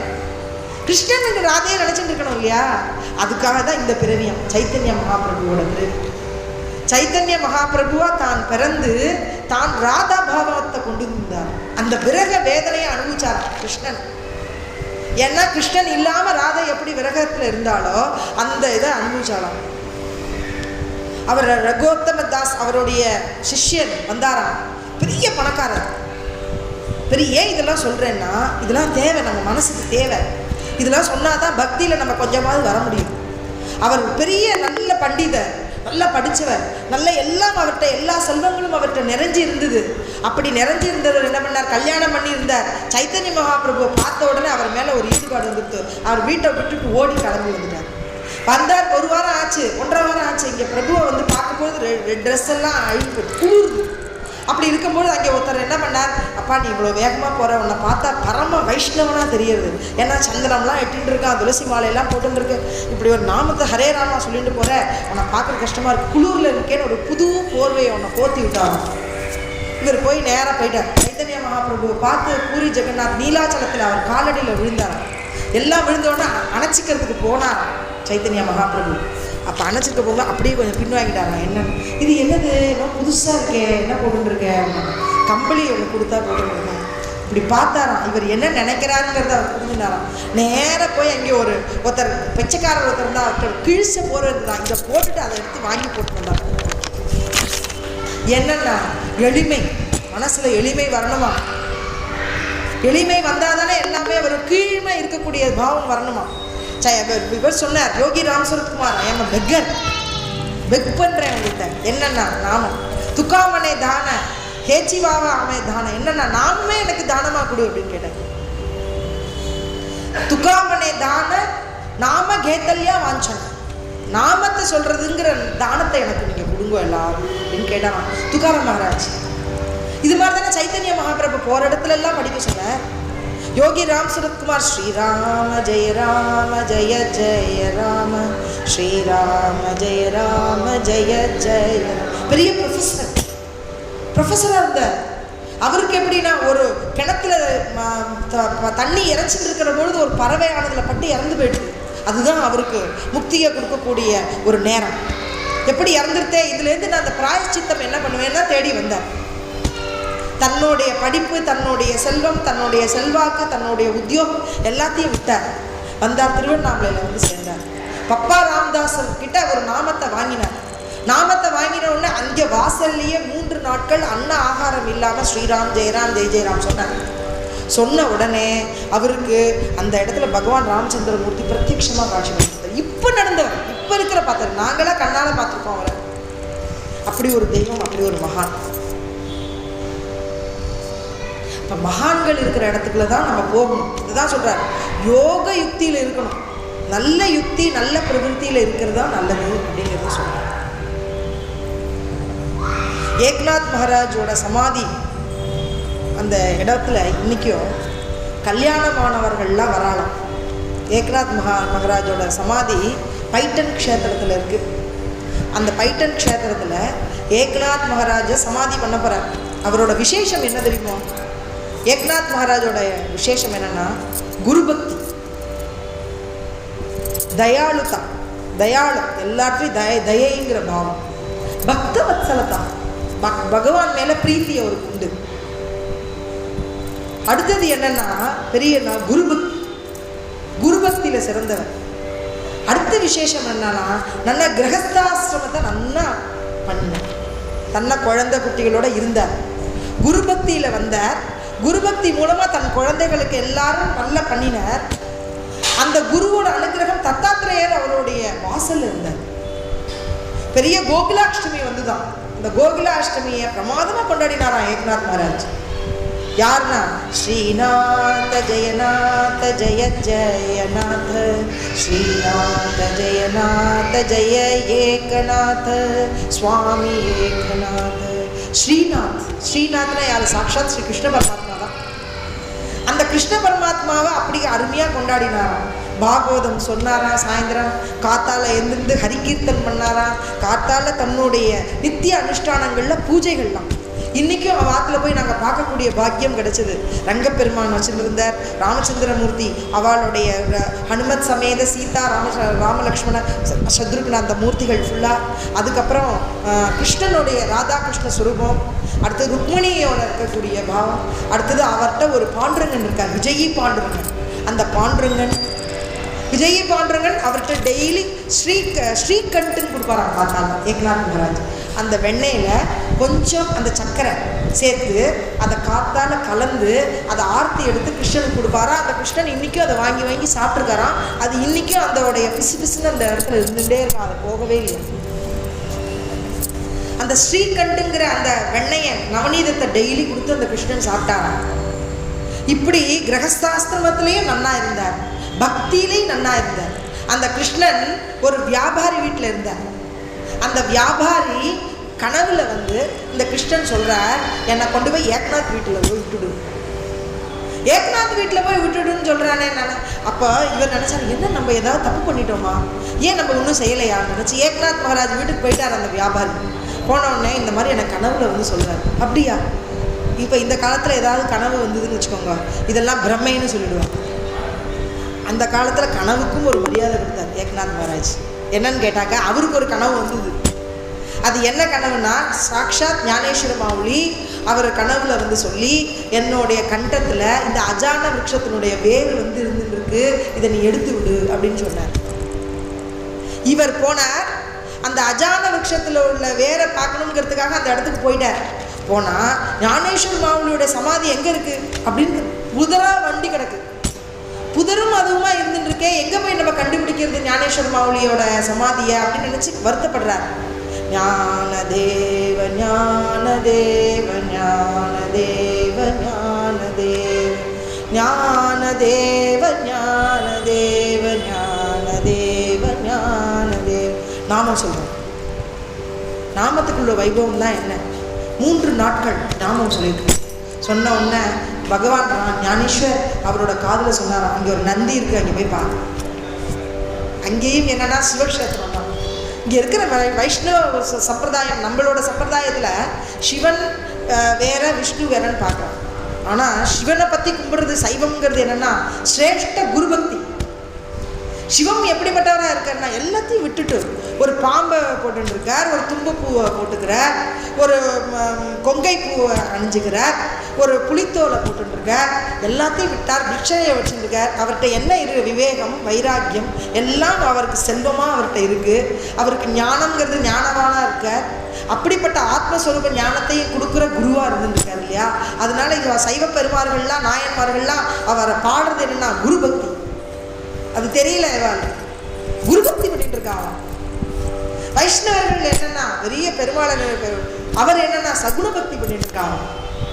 இப்ப இவ குருபக்தி பண்ணிட்டு இருக்கா, அவ சகுன பக்தி பண்ணிட்டு இருக்கா. இவரும் அவரும் இல்லைன்னா ஒன்றும் நடக்காது. இது லிங்கம் நிர்குண ஸ்வரூபம். இதுக்கு பூஜை பண்றதுக்காக, எளிமையா பூஜை பண்றதுக்காக உள்ள லிங்க ஸ்வரூபம். அவர் அலங்காரம் பண்ணிட்டு குணவானா இருக்கார், தயாளுவா இருக்கார்.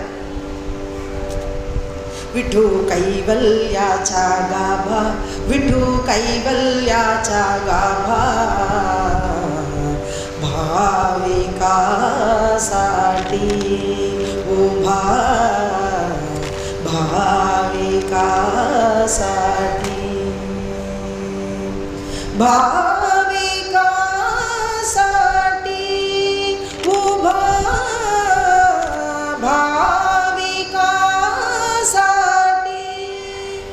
विठू कैवल्याचा गाभा, विठू कैवल्याचा गाभा, विठू कैवल्याचा गाभा, भाविकासाठी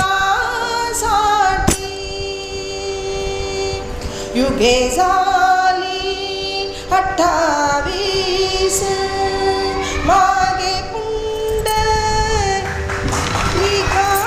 पाटीस, भाविकासाठी उभा,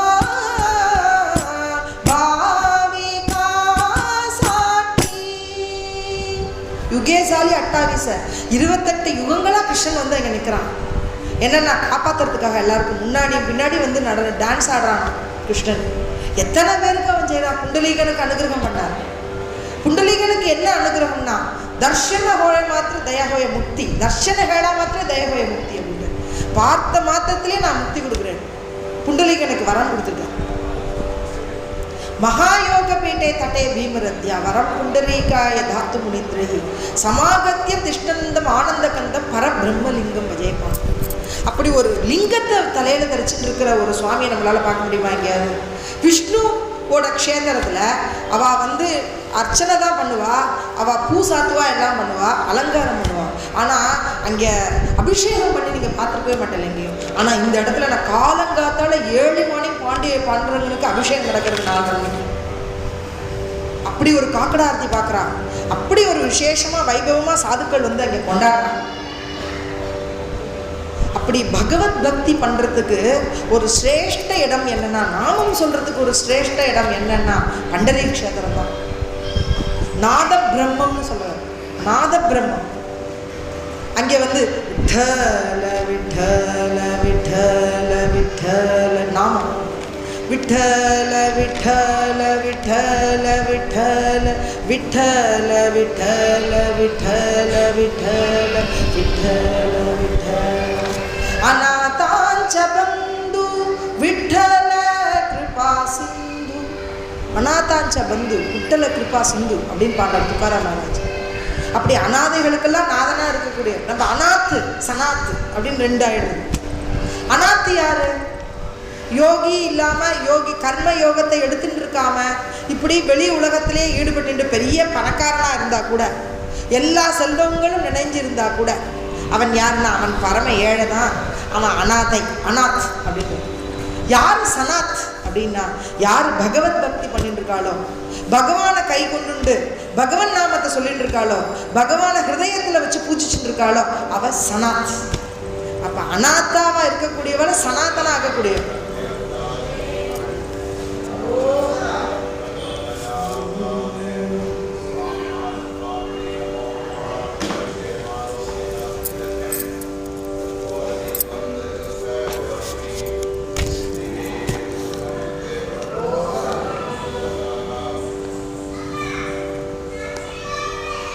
வெற்றிவேல் முருகனுக்கு அரோகரா.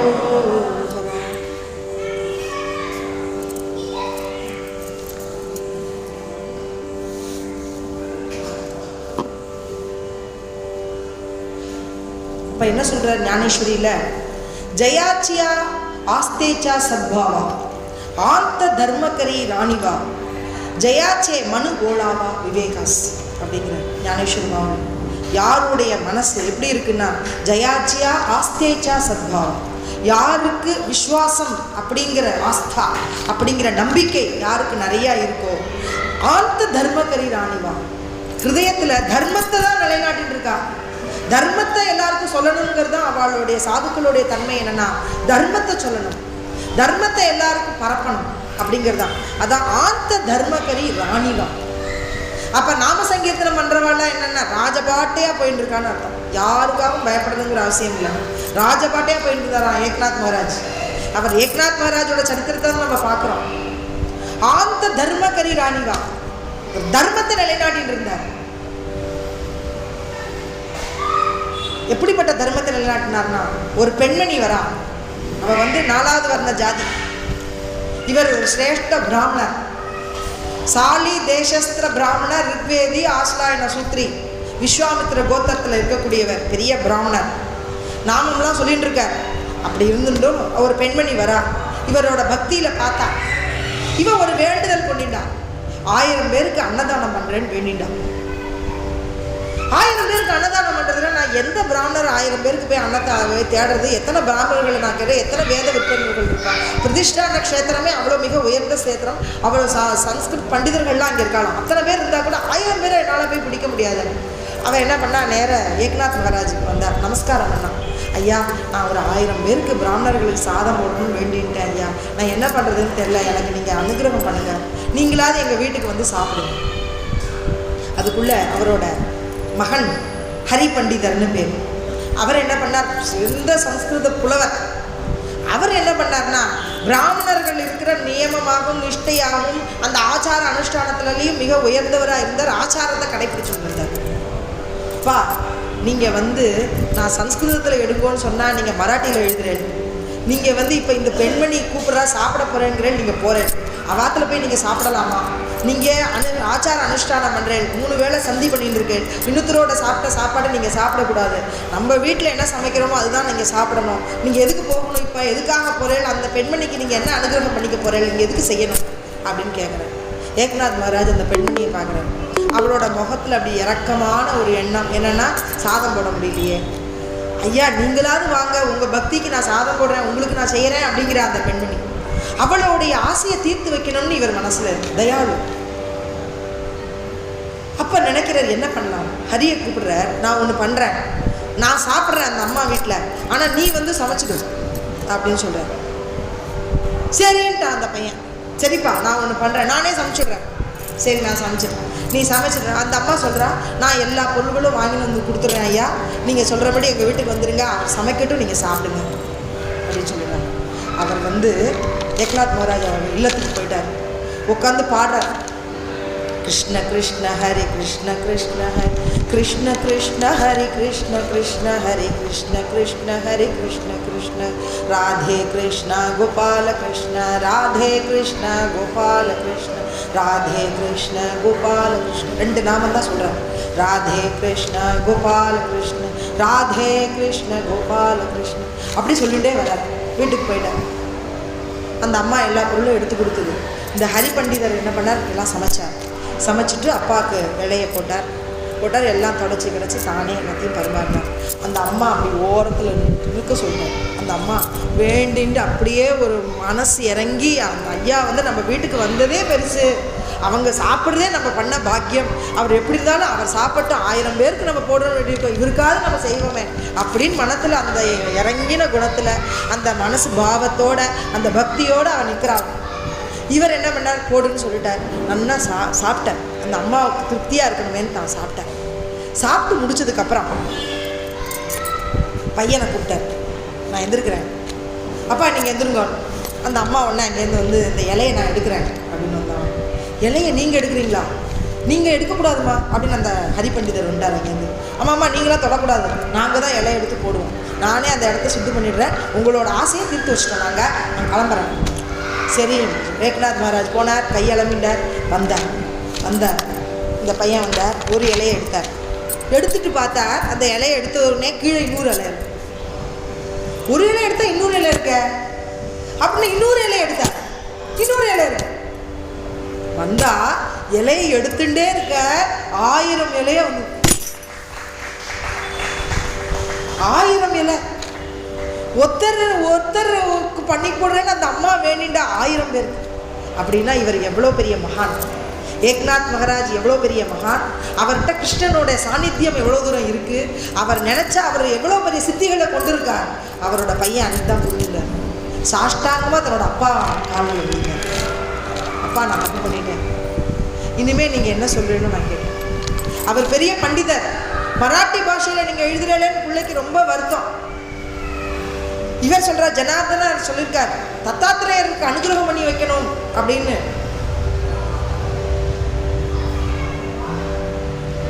சத்தாத்திரேயரை போய் எப்படி அனுகிரகம் பண்ணி வைக்கிறது ஜனார்தன சுவாமி நினைக்கிறார். இந்த பையன் நம்மளுக்கு இவ்வளவு பண்ணியிருக்காரு இந்த ஏக்நாத் மகாராஜ், இவருக்கு ஒரு குரு அனுகிரகம் கிடைக்கணுமே, தத்தாத்திரேயரோட அனுகிரகம் இவருக்கு கிடைக்கட்டுமே நினைச்சாராம் குருநாதன். கூட்டின்னு போயிட்டார். அப்போ குரு சன்னிதானத்தில் இருக்கிற போது தத்தாத்திரேயரோட அனுகிரகத்தை வாங்கி கொடுக்கணும்னு நினைச்சாராம். கூட்டின்னு போய் ஒரு பெரிய வனம், அந்த வனத்தில் இவர் கூட்டின்னு போயிட்டார். போனால் அங்கே திடீர்னு ஒரு குதிரை சத்தம் கேட்டுன்னு வந்துட்டே இருக்கு. முதல்ல ஒரு முசல்மான் ஒருத்தர் உட்காந்துட்டு இருக்கார். அவர் என்னென்னா சூஃபி, அவனா அப்படின்னா இந்த இது கட்டின்னு இருப்பான், கைலி மாதிரி கட்டின்னு இருக்கார். மேலே ஒரு கருப்பு கலரில் ஒரு சட்டை, ஒரு தொப்பி ஒன்று போட்டுன்னு இருக்கார். கையில் வந்து ஒரு அந்த அந்த சர்மத்தினால் பண்ண ஓடு, நாய்கள் 4 நாய்கள் இருக்குது. இந்த மிருகத்தின் பண்ணோட சர்மத்தை பண்ணதுனால அதன் ஓட்டையும் வச்சுருக்கார். வந்தோடனே இவர் போகிறார். இவர் 2 போயின்னு இருக்கும்போது திடீர்னு ஜனார்தன சுவாமி என்ன பண்ணார், அந்த குதிரையில் இருக்கிறவருக்கு கூப்பிட்டு நமஸ்காரம் பண்ணோடனே அந்த குதிரையிலேருந்து இறங்கினார். அந்த முசல்மான் இறங்கிட்டு கீழே இறங்கிட்டாருன்னொடனே இவர் நமஸ்காரம் பண்ணுறார் ஜனார்தன சுவாமி. அவர் நமஸ்காரம் பண்ண உடனே இந்த பையன் ஏக்நாத் மகாராஜ் இருக்காரு, அவரும் கூட பக்கத்துலேயே போயிட்டு அவர் குரு நமஸ்காரம் பண்ணுறதுனால தானும் நமஸ்காரம் பண்ணிட்டார். நமஸ்காரம் பண்ணிட்டு இவர் என்ன பண்ணார்னா நேராக வந்து உட்காந்துட்டார். உடனே தன்னுடைய அந்த ஓடு இருக்கு இல்லையா, சர்மத்தினால பண்ண ஓடு, தோல் ஓடு, அந்த தோல் ஓடத்தை எடுத்து தன்னோட ஜனார்தன சுவாமிகிட்ட கொடுத்துட்டு இதில் இந்த நாய்கள்கிட்டேருந்து கறங்க பால் அப்படின்றார். உடனே இவர் என்ன பண்ணார், ஏக்நாத் மகாராஜிட்ட கொடுத்தார். பக்கத்தில் இருக்கிற அந்த நதியில் போய் அதெல்லாம் அலம்பி வந்து கொண்டு வந்தார். அதை கொண்டு வந்து கொடுத்தார். ஜனார்தன சுவாமி அதை எடுத்து நாய்கிட்டேருந்து பாலை கறந்தார். இப்போல்லாம் நம்ம நாய்கிட்டேருந்து பாலை கறக்க முடியும். கறந்து அதை அந்த முசல்மான்கிட்ட கொடுத்துட்டார். அவர் என்ன பண்ணார்னா அதை சாப்பிட்டார். மிச்சத்தை ஜனார்தன சுவாமிக்கு கொடுத்தார். ஜனார்தன சுவாமி நமஸ்காரம்னு சொல்லிட்டு தானும் சாப்பிட்டுட்டு, ஏக்நாத் இந்த சாப்பிடு, ஏக்நாத் இந்த வரேன் அப்படின்னு இதை எடுத்து போனார். யாரும் அந்த நதியில் கொட்டிட்டு வந்து அவ்வளோதான். என்ன அப்படின்னு நினச்சேன்னா, யாராவது முசல்மான் கொண்டு வந்து கொடுத்தா இதில் போய் வாங்கிட்டு இந்த நாய்க்கிட்ட இருந்து வேறு கலந்துட்டு இதை போய் இவர் வேற குடிக்கிறேங்கிறார், இது நம்மளுக்கு வேற கொடுக்குறார். நம்ம ஒரு பிராமணர் குளத்துலேருந்து வந்திருக்கோம், இப்படி குருநாதர் செய்யணும், எனக்கு அது வேணாம், எனக்கு மனசுக்கு சரியில்லைங்க. குருநாத் என்னடா ஏக்நாத் சாப்பிட்டியா? நான் சாப்பிட்டேன் அப்படி சொல்லிட்டு விட்டேன். ஒன்று குருநாதருக்கு என்ன பண்ண? இல்லை மகாராஜா, அது வந்து நான் பார்த்தேன், அது என்னவோ இப்போ நாய்க்கிட்டேருந்து கறந்துதான் இருக்குது, எனக்கு வேணாம், சரியில்லை. ஆஹா, உங்களுக்கு அனுகிரகம் போகிறதே. அவர் என்ன பண்ணிட்டார், கிளம்பிட்டார். அந்த முசல்மான் கிளம்பிட்டார், போயிட்டார். ஜனார்தன சுவாமி கூட்டிட்டு வந்துட்டார். ஆஹா, இவருக்கு இன்னும் கிருப்பா இருக்கு இல்லையே, என்னென்ன அபிமானம் இருக்கே, தன்னோட குல அபிமானம் இருக்கே, அது முதல்ல இவனுக்கு போகணுமே அப்படின்னு சொல்கிறார். அடுத்த தடவை சொல்லிக் கொடுக்குறாரு, இந்த பாரு, நான் உன்னை வந்து ஒரு இடத்துக்கு கூட்டின்னு போய் நானே பண்ணுறேன்ன போது நீனும் பண்ணிக்கலாமே, நீ ஏன் இதை விடுற? நான் செய்கிறது தானே, குரு சொன்னதை நீ சிஷ்யன் நீ கேட்கணும் தானே, உனக்கு எதுக்கு இந்த அபிமானம் இருக்குது? முதல் இதுலேருந்து எடு, நீ அந்த அபிமானத்தை விடு, என்னோட சிஷ்யனா நீ மாறு. அதனால தான் குருக்கிட்ட போகணுங்கிறது. படியிலே வல்லமை இந்திரியா சகலம். குருக்கிட்ட போகணும் தான், போகும்போது தான் குரு எல்லாருக்கும் பொதுவான தெய்வமாக இருக்கார். அவர்கிட்ட வர்ண அபிமானம் ஜாதி குலங்கள்லாம் கிடையாது. ஆத்மவா எல்லாரும் இருக்கிறவா எல்லாரும் பரமாத்ம ஸ்வரூபமாக பார்க்குறாரு. அதனால அந்த குரு என்ன சொல்கிறார், நீ நான் சொல்கிறபடி நீ கேட்கணும். அடுத்ததுனா இதே மாதிரி கூட்டின்னு போகிறார். கூட்டின்னு போனால் அதே மாதிரியே அந்த குதிரையில் வரார், முசல்மான் வரார், கறக்க சொல்கிறார். எல்லாம் கறந்த உடனே குரு சாப்பிட்டு ஏக்நாத் மகாராஜா பக்கத்தில் உட்காந்து வச்சுட்டார். குடி அப்படின்னு சொன்னார். அவர் பாலை குடிச்சிட்டார். ஒரு மனசு ஒரு 2வது வேலையில் அப்படி குடித்த உடனே நேராக அந்த முசல்மான் தன்னுடைய உடம்புலேருந்து மாறி பிரசாதம் சாப்பிட்டாச்சு இல்லையா, பகவானோட பிரசாதம் என்னென்னா தத்தாத்திரேய சுவாமியா. அதனால இன்னைக்கு அவளோட சம்ஸ்தானில் எப்படி ஒரு குரு பரம்பரைன்னா, ஆதி நாராயண விதி அத்ரி தத்த ஜனார்தன ஏகநாத, ஆதி நாராயண விதி அத்ரி தத்த ஜனார்தன ஏகநாத பானுதாச ஏகநாத. ஆதி நாராயணமூர்த்தி, பரம்பொருளான நாராயணமூர்த்தி, அவர்கிட்டேருந்து வந்தவர் பிரம்மா, பிரம்மாட்டேருந்து வந்தவர் அத்ரி மானசபுத்திரர்கள் அவர்களை உத்தர். அந்த அத்ரியோடைய குழந்தை தான் தத்தாத்திரேயர். அந்த தத்தாத்திரேயர் அனுகிரகம் பண்ணாதான் ஜனார்தன சுவாமி. ஜனார்தனருக்கு அனுகிரகம், அந்த ஏக்நாத் மகாராஜுக்கு ஜனார்தனர் அனுகிரகம் பண்ணார். அப்போ ஜனார்தனர்கிட்டேருந்து இங்கே வந்திருக்கார் ஏக்நாதர். இப்போ ஏக்நாதர்கிட்ட எப்படிப்பட்ட குரு வம்சம்னா, அந்த தத்தாத்திரேய சுவாமி ஏக்நாத் மகாராஜ் கொண்டாடுற அந்த கோகுலாஷ்டமி விஷயத்தில் வாசலில் காவல் காக்கிறோம் நின்றுருந்தார். உள்ளே வந்திருக்கார் ஏக்நாத் மகாராஜை பார்க்கறதுக்கு தத்தாத்திரேயர். உள்ளே வந்தா சாக்ஷாத் ஏக்நாத் மகாராஜ் யாருன்னா விஷ்ணுவா தெரிகிறாரா அவருக்கு. மகாவிஷ்ணு ச அவதார க்ஷேத்ர பிரதிஷ்டான வசதி கோதாவரி தீர भानुदासा चाकुली महाविष्णु च अवतार, महाविष्णु च अवतार। क्षेत्र प्रतिष्ठान वसति गोदावरी तीर, ओवाळु वारती स्वामी एक नाथा, स्वामी एक जनार्दनाची कृपा दत्तात्रेयाचा प्रसाद, दत्तात्रेयाचा प्रसाद। भागवती टीका नारायण आत्मबोध, ओवाळु वारती स्वामी एकनाथ, स्वामी एकनाथ। कावड़ी ने पानी जागरी चक्र पानी वाहे, जागरी चक्र पानी वाहे। कावड़ी எடுத்துட்டு வந்தாரா கிருஷ்ணன் அவர் வீட்டில். இந்த பக்கம் தண்ணி எடுத்துட்டு வந்து கொட்டினார் ஏக்நாத் மகாராஜோட வீட்டில். 36 வருஷ காலம் கிருஷ்ணன் சேவை பண்ணியிருக்கார். 12 வருஷ காலம் ஸ்ரீ கண்டியாங்கிற ரூபத்தில் சேவை பண்ணியிருக்கார். 12 வருஷ காலம் உத்தவன்கிற ரூபத்தில் சேவை பண்ணியிருக்கார். 12 வருஷ காலம் கேசவன்கிற ரூபத்தில் சேவை பண்ணியிருக்கார். 3 வேளையில் அவர் என்ன பண்ணியிருக்கார்? பித்ருக்களுக்கு சமைச்சு போடுறதுக்கு தானே ஸ்ரீகிருஷ்ணன் சமைச்சு போட்டிருக்கார். தானே தால்கறி பண்ணியிருக்கார். இப்போ வந்தவா எல்லாரும் ஒரு குழந்தை உட்காந்து தாளம் போடுறதுன்னா கிருஷ்ணனுடைய அனுகிரகம்னு அர்த்தம். ஏன்னா கிருஷ்ணன் வந்து ஏக்நாத் மகாராஜ் பாட தாளம் போட்டாராம். 12 வருஷ காலம் சந்தனம் அரைச்சு கொடுத்துறான் கிருஷ்ணன். சந்தனம் அரைச்சு கொடுத்தான். 12 வருஷ காலம் காவடியை தூக்கினாராம். நடலே நிஷ்டா பக்தி சாஞ்சி ஏகாத்மதா பக்தி ஓவாளு வாரதி சுவாமி ஏகநாதா சுவாமி ஏகநாதா. இப்படி பக்தியை ஏக்நாத் மகாராஜ் வளர்த்தார். அந்த பக்தியில் அவரோட பக்த விஜயத்தை நம்ம பார்க்கும் பொழுது நம்மளுக்கும் அந்த பக்தி பண்ணணும், நம்மளும் கிருஷ்ணனை பக்தி பண்ணணும், உருவ வழிபாடு பண்ணணும் அப்படிங்கிற அந்த எண்ணம் நம்மளுக்கு வர்றதுக்கு காரணமாக இருக்கிறது இந்த பக்த விஜயம் தான். அதனால இது என்ன சொல்கிறாருன்னா, அந்த யோக யுக்தியில் பண்ணணும். ஜோ யுக்தி பந்தே பார்த்தா சடே மோக்ஷ பர்வதா தோ மகா சுகாச்சா நிமிதா மகிழா அப்படிங்கிற ஞானேஸ்வரியில் பகவான் சொல்கிறார். அதுக்கு என்னென்னா அபியாச யோகம் திறந்தது. அபியாச யோகத்துலேயும் என்ன பண்ணணும்னா நம்ம பண்ணுற கற்றுக்கிறது எல்லாத்தையும் பகவானுக்கு அர்ப்பணம் பண்ணிவிட்டு, நம்ம செய்கிற காரியங்கள் எல்லாத்தையும் பகவானுக்கு அர்ப்பணம் பண்ணிவிட்டு நம்ம என்ன பண்ணணும்னா தன்னையே பகவானுக்கு உடைச்சிட்டு உன்னோட கிருபையினால நான் இன்றைக்கி இருக்கேன் அப்படிங்கிற அந்த பாவத்தை எடுத்துட்டு நம்ம பக்தி பண்ணணும். அப்படிங்கிற அந்த கர்ம சந்நியாச யோகத்தில் இருக்கிற அந்த விஷயத்தை யோக மார்க்கமா இல்லை ஞான மார்க்கமா அப்படிங்கிறதுல யோக மார்க்கமான பக்தியே சிறந்தது அப்படிங்கிறது. பக்தி அமிர்தஸ்வரூபாச்சா அப்படிங்கிறார். எம் லப்த்வா புமான் ந கிஞ்சித வாஞ்சதி ந சோச்சதி ந ரமதி நோத்சாகி பவதி அப்படின்னு சொல்கிறார் நாரத பக்தி சூத்திரத்தில். இப்படி பக்தி யாருக்கு கிடைச்சதோ நான் கிஞ்சித வாஞ்சதி, அவள் எதையும் அவள் ஆசைப்படுறதில்லை. யாருக்கு பக்திங்கிற அந்த அமிர்தம் அவளுக்கு கிடைச்சதோ, அந்த பிரேமை அவளுக்கு கிடைச்சதோ, நான் கிஞ்சித்த வாஞ்சதி நான் சோச்சதி, அவள் எதுக்கும் துக்கப்படுறதில்லை. நான் ரமதி, எதாவது பார்க்குறதெல்லாம் இது வேணும் அது வேணும் அப்படிங்கிறது சொல்லலை. நான் துவேஷ்டி, தான் யாரும் இதுவா வேணுங்கிறவா இவள் வேண்டான்னு அவள் பார்க்குறதில்ல. அத்வேஷ்டா சர்வபூதானா மைத்திர கருணை ஏவச்ச அப்படிங்கிறாரு. அதனால நான் ரமதி நான் துவேஷ்டி நோத்சாகி பக்தி அப்படின்பாரு. எத் பிராப்திய நான் கிஞ்சித்துன்னு சொன்ன மாதிரி எம் லப்த்வா புமான் சித்தோ பவதி அமிர்தோ பவதி திருப்தோ பவதி.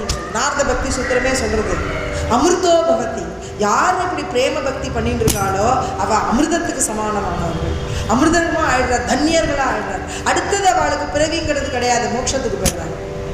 சித்தோ பவதி என்னென்ன பக்திங்கிறது சித்தி ஆயிடுது. அப்போ எல்லா சித்திகள்லாம் அவள் பாதத்தில் வந்து லோட்டாங்கனம் பண்ணிட்டு இருக்காங்க. சித்திகள்லாம் அவள் பாதத்தில் லோட்டாங்கனம் பண்ணுறது, அவள் என்ன கேட்குறாளோ என்ன நினைக்கிறாளோ அதெல்லாம் நடக்குது. சித்தோ பவதி அமிர்தோ பவதி திருப்தோ பவதி. திருப்தி, பூர்ண திருப்தி. பகவத் அனுகிரகம் கிடைச்சாச்சு ஏக்நாத் மகாராஜ். அவருக்கு என்ன திருப்தி தெரியுமா? அவரோட குருநாதர் ஜனார்தன சுவாமி பிறந்தது ஷஷ்டி. அவருக்கு குரு அனுகிரகம், ஏக்நாத் மகாராஜுக்கு குரு அனுகிரகம் கிடைச்சது சஷ்டி. ஏக்நாத் மகாராஜ் போய் என்னைக்கு குருவை போய் பார்த்தாரோ அன்னைக்கு தான் அந்த ஷஷ்டி, பால்குண வந்திய ஷஷ்டியில் போய் பார்த்துருக்காரு குருநாதர். பால்குண சுக்ல வந்திய ஷஷ்டியில் அவர் போய் பார்த்துருக்காரு. பால்குண மாதம்னா பங்குனி மாதம். அந்த நேரத்தில் மார்ச் மாதம் வரும் ஏக்நாத் சஷ்டி. அது விசேஷம் என்ன தெரியுமா? குருநாதர் பிறந்தது, குருநாதர் சமாதி எடுக்கிறது இந்த பல்குண வந்திய சஷ்டி. குருநாதர் தத்தாத்திரேயரை பார்த்தது இந்த பல்குண வந்திய சஷ்டி. அதே மாதிரி குருநாதர் இவருக்கு தத்தாத்திரேயரை போய் காமிச்சு கொடுத்தாரு ஏக்நாத் மகாராஜுக்கு, அன்னைக்கும் பல்குண வந்திய சஷ்டி.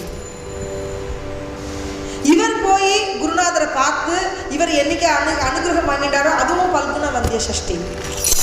அதே மாதிரி குருநாதர் சமாதி எடுத்துக்கிற நாள் பல்குண வந்திய சஷ்டி. அன்னைக்கு இவர் பிரமாதமாக எல்லாம் பண்ணிட்டு உத்தவர் நடக்கிறது அவர் வீட்டில் இருக்காரா, அப்போ சொல்கிறார் இதே மாதிரி ஒரு விசேஷம் நீங்கள்லாம் கொண்டாட போகிறேன் அப்படின்னா ஏக்நாத் மகாராஜ். என்னென்னா அவரோட சமாதி எடுத்துட்டனாலும் அதே மாதிரி பல்குண வந்திய சஷ்டி. அதில் ஒரு விசேஷம் என்னென்னா அவர் வாழ்ந்த வருடங்கள் பார்த்தா 66. இப்படி அமையுமா? ஷஷ்டி ஷஷ்டி ஷஷ்டின்னு 66 வருஷங்கள் வாழணுங்கிறது எப்படி இருக்காது? அவருடைய வாழ்க்கையில் பார்த்தா இப்படி 6 ஷஷ்டி அப்படிங்கிறது மிக, நம்ம ஷஷ்டி உற்சவம் முருகப்பெருமானை கொண்டாடி இருக்கோம். அந்த ஷஷ்டியை தான் இவர் நம்ம ஏக்நாத் மகாராஜி கொண்டாட. பக்தனும் பகவானும் வேறு கிடையாது. இப்போ பகவானும் பக்தர்களும் வேறு இல்லைன்னா அவரோட ஷஷ்டியை ஏக்நாத் மகாராஜ் தன்னோட அந்திம காலத்தில் தான் போறேன்னு எடுத்துட்டாராம். பாகவத ராமாயணம் எழுதிட்டு இருக்காரு. அவர்கிட்ட ஒரு சிஷ்யன் இருந்தார், காவோபா. அவர் எப்போ பார்த்தாலும் சாப்பிடுவார். அங்கே இருக்கிற ஒரு சிஷ்ய மற்றவர்கள்லாம் சொல்லுவாங்க, இருக்கிற வேலையே இல்லை, எப்போ பார்த்தாலும் பூரன் போலி விட்டுவே சாப்பிடுவார். அவருக்கு அவ்வளோ பிடிச்சிருக்கு. சரி, என்னப்பா நீ இப்படி சாப்பிட்டுட்டே இருக்க, உன்னை எல்லாரும் குறை சொல்கிறாள். எனக்கு ஒரே ஒரு நாமம் தான் தெரியும், என்ன? ஏகநாத ஏகநாத ஏகநாத், இதுதான் எனக்கு தெரியும் அப்படின்னு அந்த பையன் சொல்லிட்டார். அவர் பேர் காவோபான்னு வச்சுட்டார். இவர் சமாதி எடுத்துக்க போகிறதுக்கு முன்னாடி பாகவத ராமாயணில் 5 அத்தியாயம் எழுத வேண்டிய பாக்கி இருக்கு. தான் சமாதி எடுத்துக்க போகிறேன்னு நியமனம் பண்ணிட்டார். சரி, இதை எடுத்து முடிக்கணுமே. காவோபா இங்கே வரையா அப்படின்னா வந்து, நீ இந்த 6 மிச்சம் இருக்கிற 5 அத்தியாயத்தை நீ எழுதுறியா அப்படின்னு. நீங்கள் என்ன சொல்கிறீங்களோ நான் செய்கிறேன். அங்கே இருக்கிறவெல்லாம் விக்கிச்சு போயிட்டாலாம். ஒன்றுமே தெரியாது, சாப்பிட்றோன்னு சொல்கிறத போய் நீ போய் எழுதுன்னு சொல்கிறாரு. அவர் சொல்கிறார், எனக்கு ஒன்றும் தெரியாது, ஏகநாத்துங்கிற நாமம் தான் தெரியும், நீங்கள் சொல்கிறா நான் செய்கிறேன். குரு அனுகிரகம். அதனால மூக்கம் கரோதி வாச்சாலம் பங்கும் லங்கை எத்கிருபா தமம் வந்தே பரமானந்தமானம். யாருக்கு பகவானுடைய அனுகிரகம் கிடைச்சதோ, பகவானுடைய அனுகிரகம் கிடைச்சா குரு அனுகிரகம் கிடைக்கும், குரு அனுகிரகம் கிடைச்சா சத்சங்கம் கிடைக்கும், நல்ல ஒரு குருநாதர் கிடைப்பார், நல்ல ஒரு நாமம் கிடைக்கும், செய்ய முடியாத காரியங்கள்லாம் செஞ்சு வைப்பார்.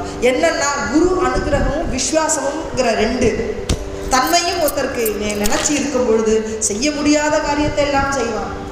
நதியெல்லாம் தாண்டுவான், ஊமையானது பேசும், பறக்க நதியில் நடப்பா, தண்ணியில் நடப்பா, வானத்தில் நடந்து போவா. இதெல்லாம் எப்படி நடக்கும்? பகவானுடைய அனுகிரகத்தினால. அப்படி அவர் அந்த காவோபாங்கிறவர் காவோபாவா மாறி ஏக்நாத் மகாராஜோடைய அந்த 5 அத்தியாயங்களையும் மொத்தமாக பாகவத ராமாயண அத்தியாயத்தை எழுதி முடிச்சாராம். இப்படி பகவானுடைய அனுகிரகம் எப்படி இருக்குது, அவளுடைய பக்தர்களுடைய சரித்திரங்கள்லாம் பார்க்கும்பொழுது விசித்திரமான விஷயங்கள்லாம் நடந்திருக்கு. அதெல்லாம் பார்க்கும்போது படிக்கும்பொழுது நம்மளுக்கு பக்தி பரவசம் உண்டாகும். அதில் கொஞ்சமாவது ஒரு துளி இது நினச்சிட்டே இருந்தால் போதும். அவளுடைய நாமங்களை உச்சாரணம் பண்ணாலே போதும். பாண்டரங்கனோட ஹிருதயத்திலேருந்து வந்த நாமம் தான் ஞானோபா துகாராம், ஞானோபா துகாராம். யாருன்னா சாதுக்களை தன்னோட ஹிருதயத்தில் கொண்டு வந்து வச்சுட்டாங்க. சாதுக்களுடைய நாமத்தை பாண்டரங்கன் தன்னோட ஹிருதயத்தில் வச்சுட்டு ஞானேஸ்வரத்துலேருந்து ஆரம்பித்து துக்காராம் முடிச்சு முன்னாடி எத்தனை பேர் இருந்தாலும் இன்னும் நடுப்புற இருக்கிறவா இன்னும் வரப்போகிறவா அத்தனை பேர் இந்த ஞானோபா துக்காராம்ங்கிற நாமத்தில் வச்சு எல்லா சாதுக்கள் வேற நான் இல்லைன்னு அந்த 2 பாதத்தில் ஒரு பாதம் பகவத் பாதம், இன்னொரு பாதம் சாது, அந்த 2 பாதம் ஒன்றுன்னு காமிச்சு கொடுத்து நான் வேற இல்லை, என் பக்தர்கள் வேற இல்லைன்னு சொல்லி பகவத் பக்தியை நிலைநாட்டி பக்தர்களை மெச்சி கொண்டு வந்து தன்னோட கலசத்தில் உட்காத்தி வச்சிருந்த பரதெய்வம் என்னன்னா பாண்டரங்கன். இப்படி பாண்டரங்கனுடைய சொரூபமான ஞானேஸ்வர் இந்த ஞானேஸ்வரியில் இப்படிப்பட்ட ஒரு அழகான ஒரு விஷயத்தை நம்மளுக்கு சொல்கிறார். கர்மயோகமும் தேவை, பக்தியும் தேவை, ஞானமும் தேவை, 3ம் தேவை. ஞானம் இல்லாமல் பண்ணக்கூடிய பக்தி சிறந்தது கிடையாது. ஞானம் மட்டுமே சிறந்தது இருக்கு, பக்தி இல்லாமல் இருந்ததும் சிறந்தது கிடையாது. ஞானத்தோட சிறந்த பக்தியானது உத்தரோத்தர ஞான பக்தி சொல்லுவாங்க. வார்க்கரி சம்பிரதாயம் உத்தரோத்தர ஞான பக்தி. பக்தியும் சொல்றது ஞானமும் இருக்கிறது. ஞானம் என்னன்னா எல்லாரையும் பகவானா பார்க்கறது, பக்திங்கிறது பகவான் மேல பிரேமையோடு இருக்கிறது. இந்த ஞானத்தோட சேர்ந்த பக்தியும் எல்லா கர்மமும் செஞ்சு அத்தனை கர்மமும் பகவானுக்காக செய்கிறேங்கிற அந்த எண்ணத்தை கொண்டு இருக்கிற பக்தி யோகத்தையும் சொல்லி கொடுத்து இந்த வார்க்கரி சம்பிரதாயம் இந்த மனிதனை பகவானா ஆக்குறாங்க. மனிதனை ஒரு பகவானா ஆக்கக்கூடிய தன்மை இந்த சம்பிரதாயத்திற்கு. சம்பிரதாயங்கிறது ஒரு நல்ல விஷயத்தை, பிரதாயம்னா நல்ல விஷயத்தை எடுத்து சொல்றது. அப்படி ஒரு விஷயத்தை சொல்லக்கூடிய சிவ வைணவ வேணத்தை எடுத்துட்டு வைணவரான சிவபெருமான் வைணவர் நாமத்தை சொல்லி சிவபெருமான் குருவாக இருந்துட்டு இந்த ராமகிருஷ்ண ஹரிங்கிற மந்திரத்தையும் அத்தனை சாதுக்களும் சிவபெருமானுடைய உருவம் அப்படின்னு சொல்லி சிவன் வேற இல்லை சாதுக்கள் வேற இல்லை அப்படின்னு சொல்லி சிவபெருமான் எப்படி பகவான் நாராயணமூர்த்தியை ராமமூர்த்தியை கும்பிடுறாரோ, எப்படி நாராயணமூர்த்தியோட ராமமான ராமங்கிறத தன்னோட கண்டத்தில் தரிச்சுருக்காரோ, அது மாதிரி பக்தர்களையும் அந்த ராமங்கிற கண்டத்தை தரிக்க வச்சுட்டு நாத பிரம்மமாக ஆண்டவனை இருந்து எல்லாருக்கும் அனுகிரகம் பண்ணுறான். இப்படி ஒரு பாக்கியம், இந்த சத்சங்கம் பண்ணக்கூடிய பாக்கியத்தை இந்த அருணகிரிநாதர் அரங்கம் எங்களுக்கு கொடுத்துருக்கிறதுனால நாங்கள் ரொம்ப பெருமையும். ஏன்னா இது ரொம்ப பாக்கியம் எங்களுக்கு. இங்கே இருக்கிற வர்றவா எல்லாரும் பக்தர்கள். இந்த பக்தர்கள்ட்டேருந்து நம்ம ஏதோ தெரிஞ்சது குழந்தை வந்து ஒரு சொன்னால் தன்னுடைய அப்பா என்ன பண்ணணும்னா சமைச்சு வச்சதை தட்டில் வச்சுருப்பாளாம். அதை அந்த குழந்தை என்ன பண்ணணும்னா அதை எடுத்துட்டு தான் சாப்பிட்றதும் இல்லாமல் அந்த அப்பாவுக்கு ஊட்டி விடுறான். அந்த மாதிரி நாங்கள்லாம் ஒரு குழந்தை மாதிரி. உங்களுக்கு நான் வந்து ஏதோ ஒரு சின்ன சின்ன விஷயத்தை நான் கொடுத்ததா நான் நினச்சிக்கிறேன். எல்லாம் நீங்கள்லாம் என்னுடைய அப்பாவும் அம்மாவுமா தெரியுறீர்கள். அத்தனை பேருடைய அனுகிரகத்தையும் அவளோட ஆசீர்வாதத்தையும் வாங்கிட்டு இந்த சத்சங்கத்தை இதோட பூர்த்தி பண்ணிக்கிறோம். ராம ராம ராம ராம ராம ராம ராம ராம.